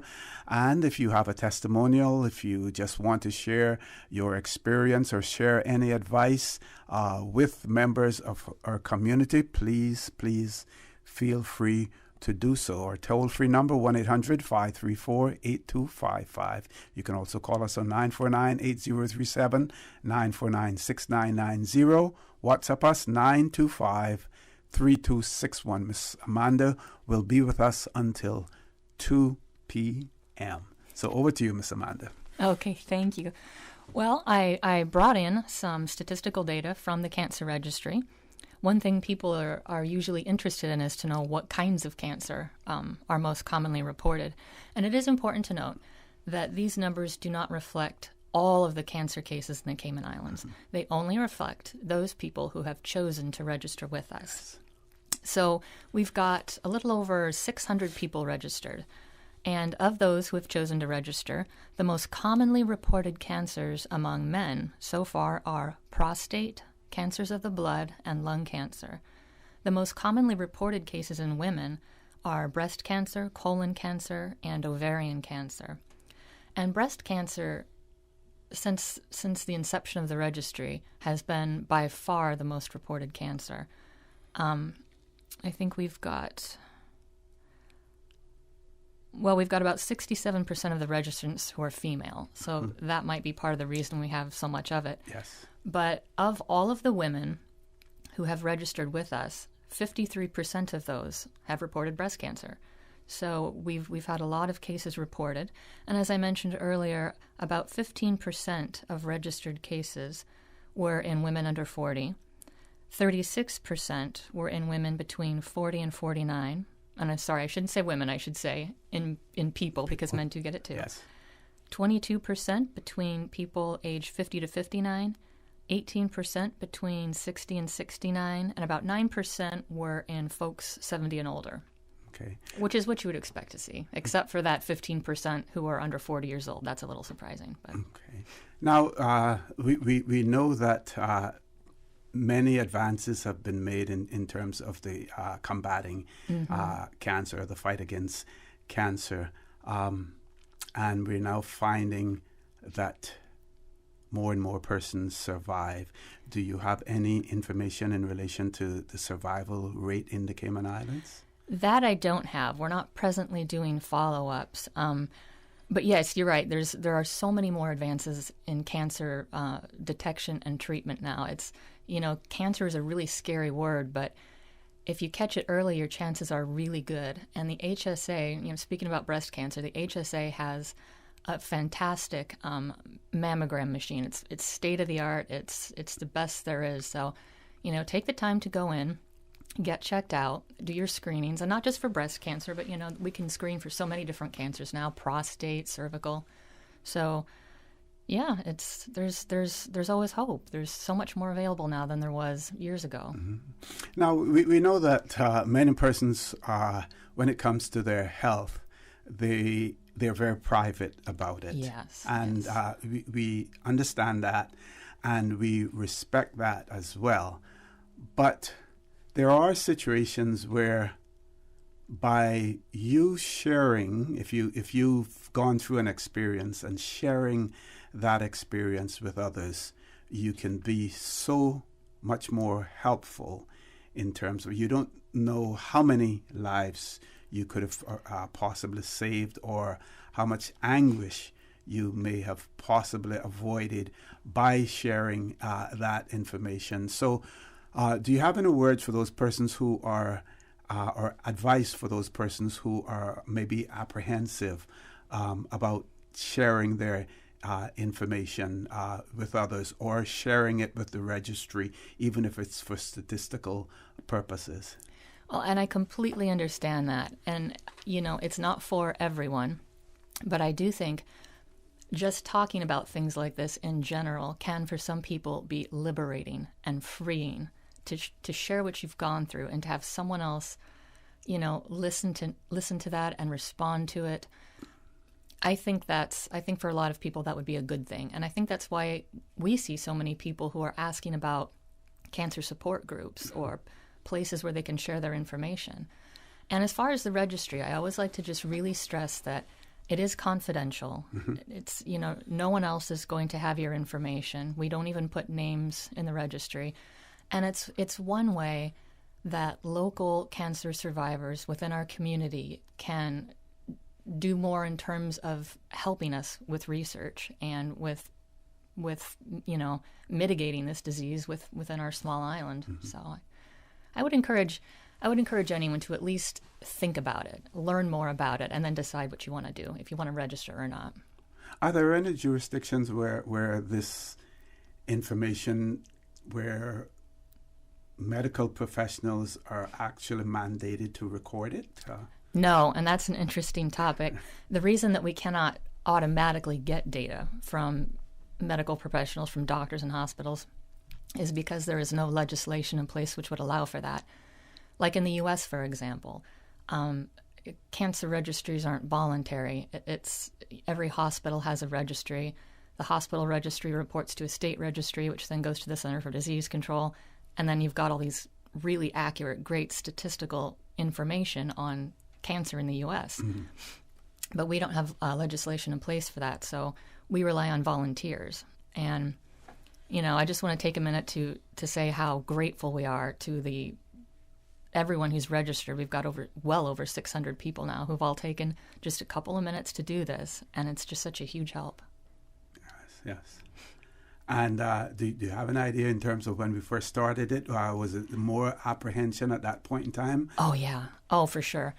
I haven't been the registrar since the very beginning, but I've been the registrar for quite a long time now, several years. And I would have to say that I do think we see far more people register every month than we used to.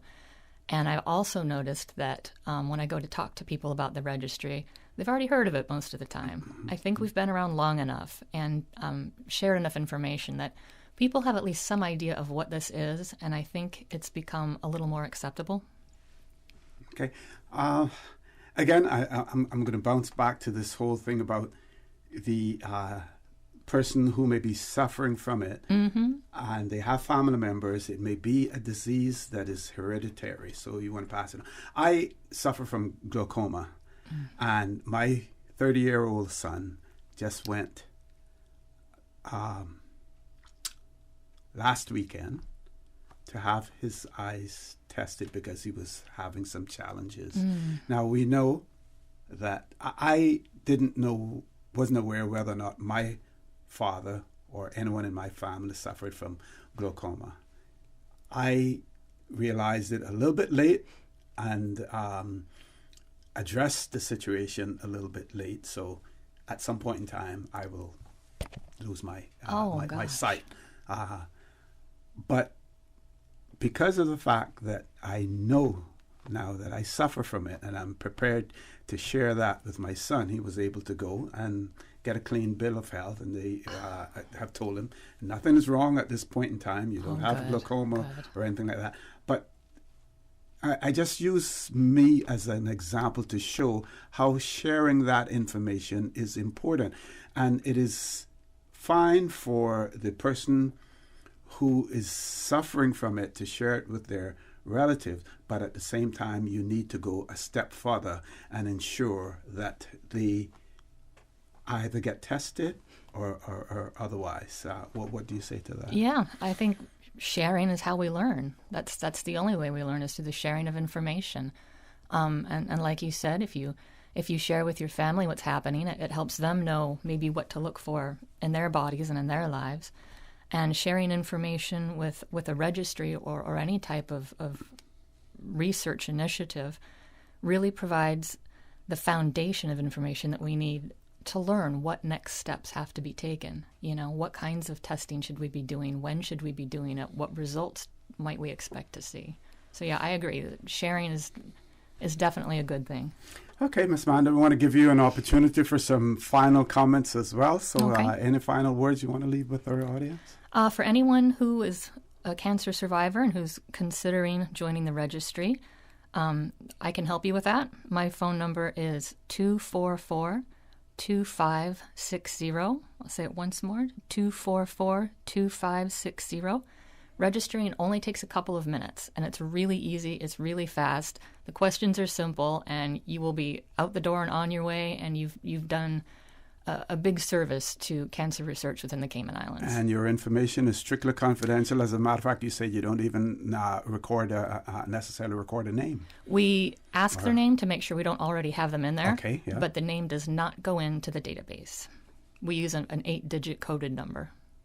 Okay, so for those of you out there, if you feel inclined, please participate in the cancer registry, because what you do in terms of registering will be a giant step towards helping those who are either with you or who will come behind you as well.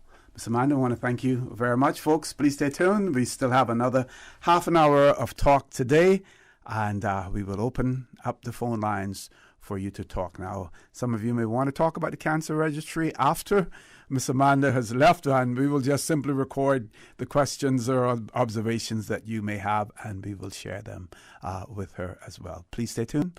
Talk Today. We'll be back shortly. Today's biggest news. Radio Cayman. Your voice, your choice. Local, regional, international. This is Headlines from Radio Cayman's newsroom. Today's biggest news. Tributes continue to pour in after 37-year-old Carlos Patricio died following a collision on South Church Street just before 8 p.m. on Saturday.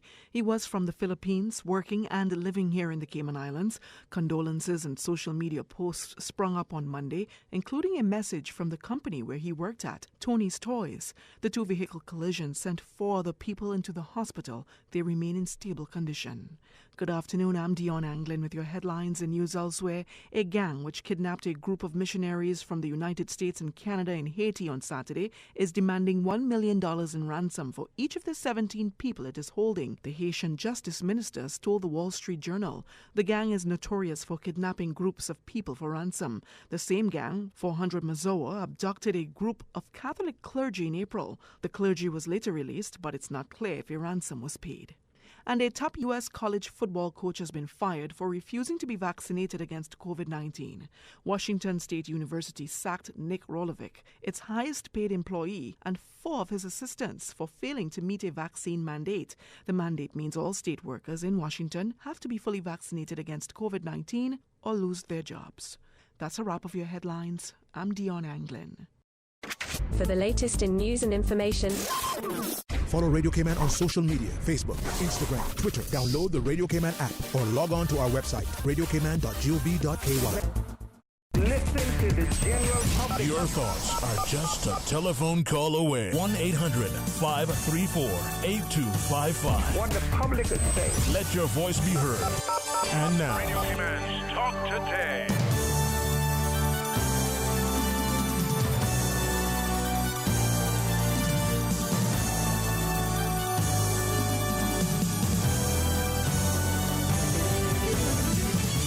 Good afternoon and welcome back to Talk Today. My name is ORRETT Connor and I'm filling in for Sterling Dwayne Ebanks. No more guests in the studio. We have an open line for you to call in. We were just talking about Breast Cancer Awareness Month and the Cancer Registry. We were talking with the registrar of the Cancer Registrar, Miss Amanda Nicholson. And I'll share some more medical news with you. I haven't found the one yet about the cancer survey that was conducted in the Cayman Islands in the 60s, mid-60s. But we know that in Tradewinds newspaper published on the 20th of October 1966 that Dr. Shakir visited the island. Now, I'm sure that the name Dr. Shakir is familiar to quite a few of you. And now let's see whether or not this is the old Dr. Shakir or whether or not this was a family member. And the article reads, a man who has come to be regarded here as almost a saint. Hear that, folks? He was regarded as almost a saint here in the Cayman Islands, visited the island last week, and true to form, Dr. Badai Shakir spent most of his short vacation helping others. So this is the real old Dr. Shakir, the one that was here before, right? The article goes on to say that soon after the doctor arrived a week ago, many people who had been his patients when he was medical officer here 12 years ago. So that means in 1954, he was in the Cayman Islands. That would have been what I would have been 3 years old at that point in time. So many of the persons who had been his patient when he was here as medical officer 12 years ago approached him for aid. He's quoted as saying, "I saw the patients because they needed help." Dr. Shakir based his medical care at the Seaview Lodge. The government hospital was unable to accommodate him, and he spent most of the Friday and Saturday attending to his patients. The article goes on to say that assisting the doctor, who now has a private medical practice in Jamaica, was Mrs. Dorothy Rolston, co-owner of the Seaview Lodge, who is a graduate nurse. The patients were not charged for their treatment. Folks, you hear that? You hear that? 1966, Dr. Shakir was here, came here, saw his old patients, couldn't be accommodated at the government hospital, so he operated out of the Seaview Lodge. Some of us refer to it as the Seaview Hotel. I don't believe it is there any longer. I believe condos, like all over the Cayman Islands, condominiums are now replacing some of our historical places in the Cayman Islands. But he didn't charge. He was assisted by Miss Dorothy Rolston, who was the co-owner of the Seaview Lodge at the time. The article goes on to say that Dr. Shakir is almost a saint in these islands. One of his patients said, "Where could you find a better man?" Informed that there are plans to build a new privately owned medical facility in Georgetown.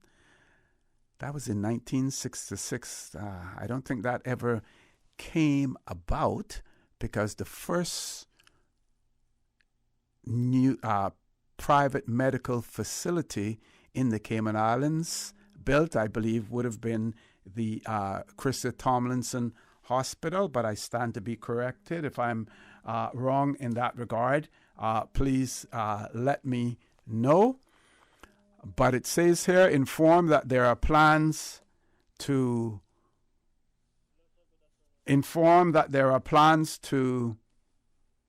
build a new privately owned medical facility in Georgetown.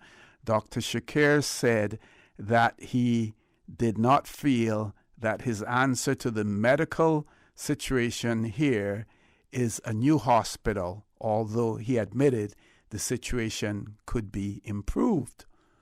He's quoted as saying, "One must improve on what one has rather than starting a new thing." Folks, remember that. You improve on what you have rather than starting something new.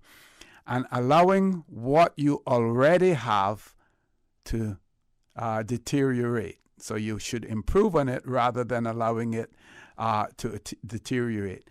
This would be a total waste of what has already been spent by this government, Dr. Shakir said.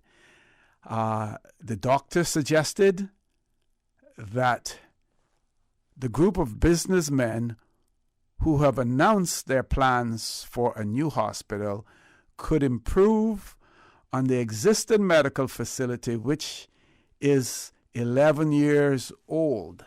So 1966, the hospital that we had up there was only 11 years old. And he says, expand it, put another 20 rooms into it if necessary, was the suggestion that Dr. Shakir made. One must also remember, Dr. Shakir said, that to pay for a new hospital, the charges could be about the means of the average Caymanian patient. Now there we had a caring doctor whose concerns were about the needs of not just the Caymanian patient, but the average Caymanian patient, the average Jane and the average Joe was who Dr. Shakir was concerned about. The article goes on to say that representatives of the group have since met with Dr. Shakir and will consider his suggestions at their next meeting. We are aiming for the same ultimate goals, the spokesman said. Of course, they didn't say who the spokesman was, but Dr. Shakir obviously got their attention. And like I said, I do not believe that we had a private medical facility in the Cayman Islands as was suggested at that point in time, and that the first private medical facility that we had in the Cayman Islands was the Christa Tomlinson Hospital, but I stand to be corrected. But it was good to see that article in 1966 about Dr. Shakir. Now, another popular and famous doctor that we had in the Cayman Islands was, the name slips my mind now, Susan. Time for us to take a commercial break. When we return, the conversation will continue, so please stay tuned. For the record, we'll be back shortly. For medical lab services in Cayman, go straight to MedLab. Blood test, x-ray and mammogram, all of that is MedLab. Affordable fees and friendly service, a full professional team. MedLab is always comfortable, MedLab is always clean. For medical lab services in Cayman, MedLab. Call 949-7331 and ask about MedLab's new state-of-the-art digital mammogram machine. We may be in Christmas shopping mode, but 'tis the flu season too. Savannah Pharmacy has immune system boosters for the entire family with a range of vitamins and supplements. Their knowledgeable and courteous pharmacists are always available to offer the best advice and products. Remember, they are always just around the corner with everything your family needs and convenient opening hours, including Sundays and holidays. Savannah Pharmacy. For more information, call 946-3336. A friendly holiday reminder. You can WhatsApp your Savannah Pharmacy prescription to 929-5045. That's 929-5045. The Cayman Islands Chamber of Commerce Pension Plan. We're here for you. We are a non-for-profit member-centric plan with a democratically elected volunteer board of trustees representing all sectors of the Cayman Islands economy. Chamber Pension has an all-in expense ratio of 0.72% over 16,000 members, $430 million in assets under management. We were the first multi-employer pension plan approved by the regulator in the late 1990s, and today we are still strong, secure, and are here for employees and employers alike. If you would like to join or request further information, visit chamberpension.ky. And for information as it happens, follow us on Facebook, LinkedIn, or Instagram. Email admin@pensions.ky or call 745-7630. The Cayman Islands Chamber of Commerce Pension Plan. We're here for you. Stay clean, stay safe, hey man. Reflection sells gallons of sanitizer for only $25. Buy 2 clip-on sanitizers for just $5. Reflections has the best KN95 masks or reusable cloth masks, and you can get 2 for only $5. Blue surgical masks and face shields are available for children and adults, as well as 10 and 50 packs of black surgical masks. Volume discounts available at Reflections. Jose's Rubus, Reflections Hemp and Tobacco, all 5 Liquor for Less locations, and Food for Less open 24 hours every day. Don't miss the Liquor for Less incredible priced better markdown. Hundreds of fine from $2.99. Cases of ice cold below wholesale prices. Save $10 off liters of absolute exclusively at Liquor for Less. Prices so low we can't say them on the radio. Are you interested in learning more about providing great service during COVID-19? The Cayman Islands Department of Tourism invites you to sign up for a free training course, Aquila Service Excellence COVID-19 Edition. This free training will provide guidance on how to interact with customers while adhering to COVID-19 protocols. Sessions will be held every Wednesday in October. For more information and to register, head to aquila.ourcayman.ky. That's aquila.ourcayman.ky. Deadline to register is the Monday before each session. The nomination period for the 2022 National Heroes Day, honoring our uniformed services, has been extended by 1 week. The new deadline for submissions is now midnight, Saturday, the 23rd of October, 2021. Through your nomination, we will have the opportunity to honor the outstanding men and women of our uniformed services that help guard and protect our country. Nomination forms are available online at celebratecayman.ky, and hard copies are at the receptions of the Government Administration Building in Grand Cayman or District Administration in Cayman Brac. Only nominations received by the deadline will be considered. For more information, call 244-2426 or email nhd@gov.ky.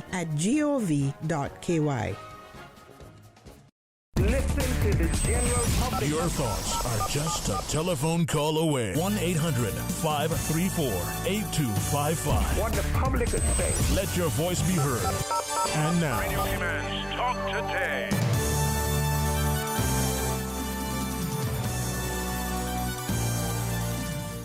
Good afternoon and welcome back to Talk Today. My name is ORRETT Connor and I'm filling in for Sterling Dwayne Banks. When I had my senior moment there just now, the name of another doctor who was located on North Church Street, we used to call it down in Northward. There were some other names as well, for it. Dr. McGregor. I don't remember what his first name, everybody referred to him as Dr. McGregor, just like how they referred to Dr. Shakir as Dr. Shakir. But we had Dr. McGregor. Of course, we had Dr. Rose, but Dr. Rose was more of a dispenser. But in those days, you had persons who were professionally qualified and certified as doctors. They may have been dispensers, but they knew, about not only about medicine as well, but about ailments, and they were able to advise you.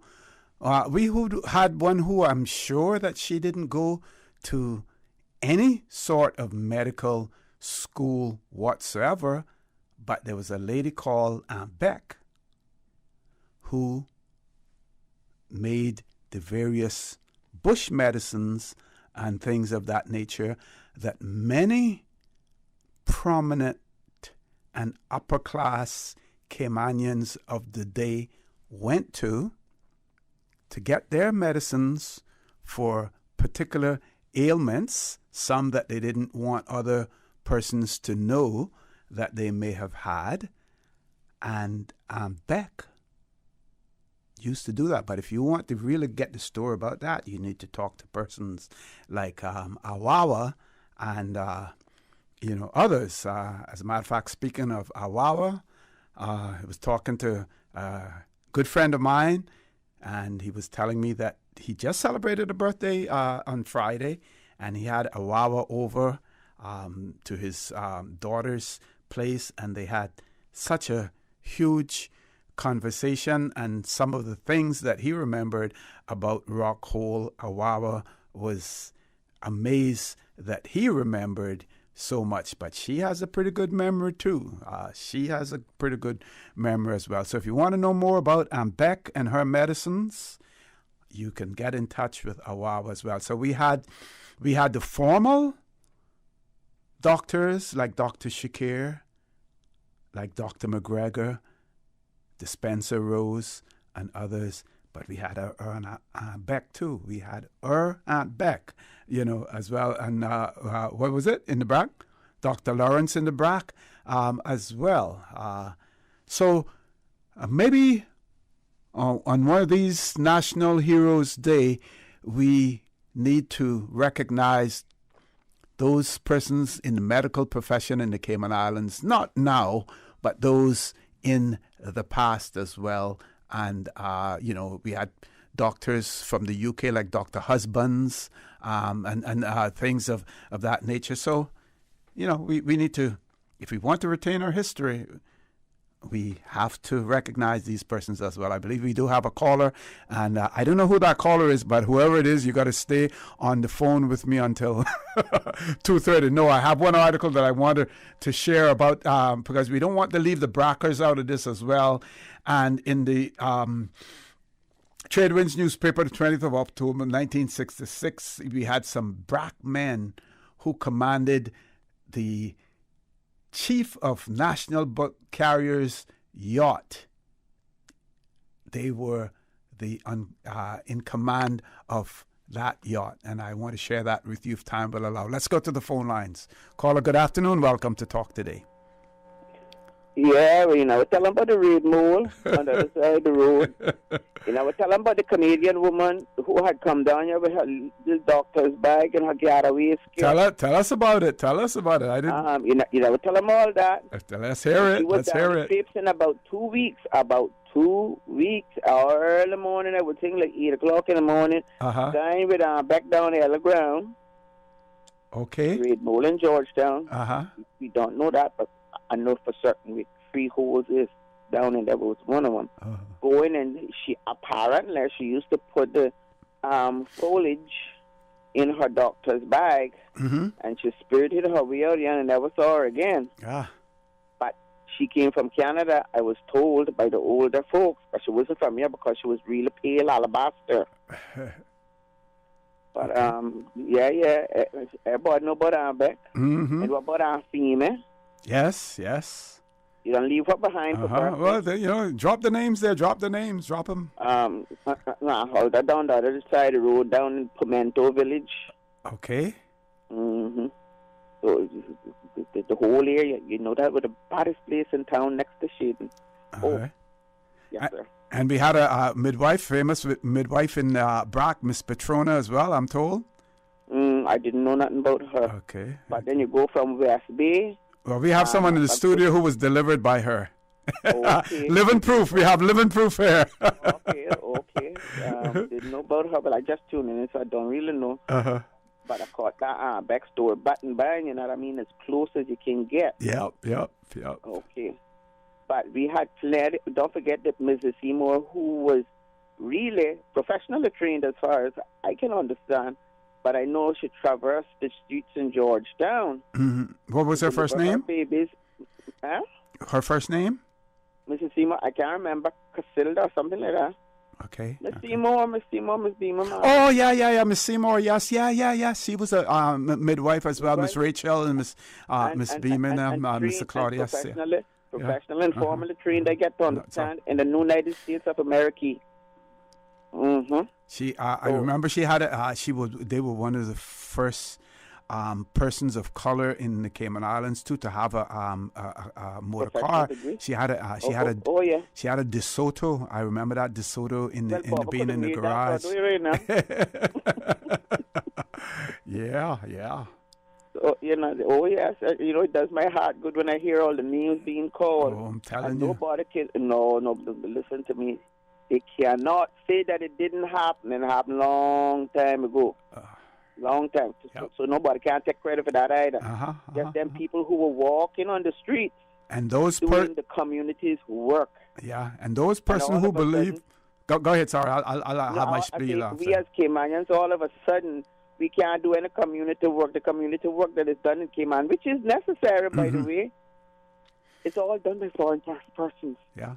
We Caymanians can't get up and do nothing. And we come from a long generational line of persons who did, whether they were qualified to work in that sector or whether they just went and gave a helping hand. But, they were there to support, and look at us now. Yeah, and those persons who believe that Cayman is what it is today only because they just came here and they did it. We did a lot for ourselves before, and we wouldn't be where we are today without those that came before us. We stand on their shoulders today. I sat at their feet. I had a friend, a Jamaican woman too, but you didn't know she was from here because she must have come here when she was about 3 months or 9 months. She didn't talk about that. She was one of us. She was a Jamaican because, oh gosh, she would kill you for a party, and I played the curry chicken. But after that, she was Caymanian through and through. And here are her words. You need to sit at the feet of our old people. And somehow I just knew that, and I sat there, and I loved every moment of it. That's why nobody can quantify me. Don't come and laugh at me yesterday, tell me who I am. I for sure know who I is. But anyway, I'm loving it as usual. So how's it? Anybody come to your yard yet to do the census? No, it's raining. And when it's raining this time of year, if it's 12 o'clock in the day, the mosquitoes is behind you. I don't know how they're making out. Mm-hmm. But I'm not seeing anybody yet. Yeah, I saw something, some comment on one WhatsApp thing where people were complaining about the fact that they were coming to their yards, to their homes on a Sunday. But Saturdays and Sundays are the days when you normally find people at home. So that is why they have to take advantage of those days. I can understand persons saying, it seems like they're not on board for the census. Mm-hmm. Anyway, I mean, I worked with those people before, and I didn't have too much problem with stuff like that. But when people were like that, you could see they were agitated and all that from the time you went to the place. Mm-hmm, mm-hmm. And it seems like, I really don't know, but it seems like those people aren't on board with anything happening here. Anybody coming from anywhere in the civilized world, there's a census every 10 years, I'm made to understand. Yeah. So I don't know. But I believe that it's a rainy time of the year because Cayman has 2 rainy seasons, and one is the month of October. You can't take that away. Mm-hmm. But I don't know what the problem is. I hear people complaining that the mosquitoes getting into the place and blah blah blah blah blah. But we're living in the Cayman Islands and it's October, so that's part of it. That's par for the course. Okay. Well, yeah. Thank you very much. I want to make the Brackers proud today as well. They got a lot to be proud about. And Brackmen Command NBC, National Bulk Carriers Chief's Yacht, Captain Harold B. Banks' picture as it appears on his recently acquired captain's license is shown above. He was born 29 years ago, this was in 1966, in Cayman Brac, the first child of Mr. and Mrs. Guy A. Banks. He was brought up at Little Cayman and was taught by his father since there was no school located on the island. He first went to sea in 1954 as a mess boy on the MV Amoa, owned by Captain Theo Borden of Grand Cayman. After a short time, he obtained a seaman's job with National Bulk Carriers Incorporated through Captain Southwell at that time. At the age of 25, in February of 1961, he received his chief mate's license. In January of the same year, he married Isabel Scott, and their daughter, Tammy Mona Lisa, was born in 1965. In March of 1965, he received his captain's license after sitting for his examination in Mobile, Alabama. Since that time, he has sailed as chief mate on the Sprucewood. On October 25th, 1966, he took over the captain of the yacht, Dangin. I hope I'm pronouncing that right, Dangin. The photograph of Mr. Ellis Fred Walton in full uniform was taken aboard the Dangin when it visited San Francisco, California. Mr. Walton was born on April the 23rd, 1929 at Spot Bay Cayman Brac, the son of Mr. and Mrs. Albert Walton. He attended the Spotbury Government School and at the age of 17 went to sea on the MV Sonar, owned by Captain Keith Tibbets of Cayman Brac. Before joining National Bulk Carriers, he sailed on ships owned by Captain R.C. Bertie Foster. In 1960, he received his third mate license, and early in 1965, he was accredited with the chief mate's license. His first assignment as chief mate was in April of 1965 when he joined Mr. Ludwig's yacht Dangin. He has served in that capacity ever since, except for a short visit to his home. Tradewinds congratulates both Captain Banks, Mr. Walton, and their achievements. And we in the Cayman Islands and we here at Radio Cayman salute Captain Banks and Captain Fred Walton as well for their accomplishments. It is on their shoulders that we stand. It is on their shoulders that the Cayman Islands was built, and we will not ever let anyone deny us of that or take that away from us as well. With that, I will say, folks, have a good evening. Tomorrow morning, I will be on, for the record, Raising Hell again. So please stay tuned. Talk Today is brought to you by Subway, open 24 hours in Countryside, Anderson Square in Georgetown, and Centennial Towers in West Bay. And by the Ministry of District Administration, Tourism and Transport. Explore your history, explore your land, explore your sister islands. MedLab in Smith Road Plaza, your complete medical laboratory solution. Call 949-7331. And Savannah Pharmacy in Countryside Shopping Village, convenient opening hours including Sundays and holidays.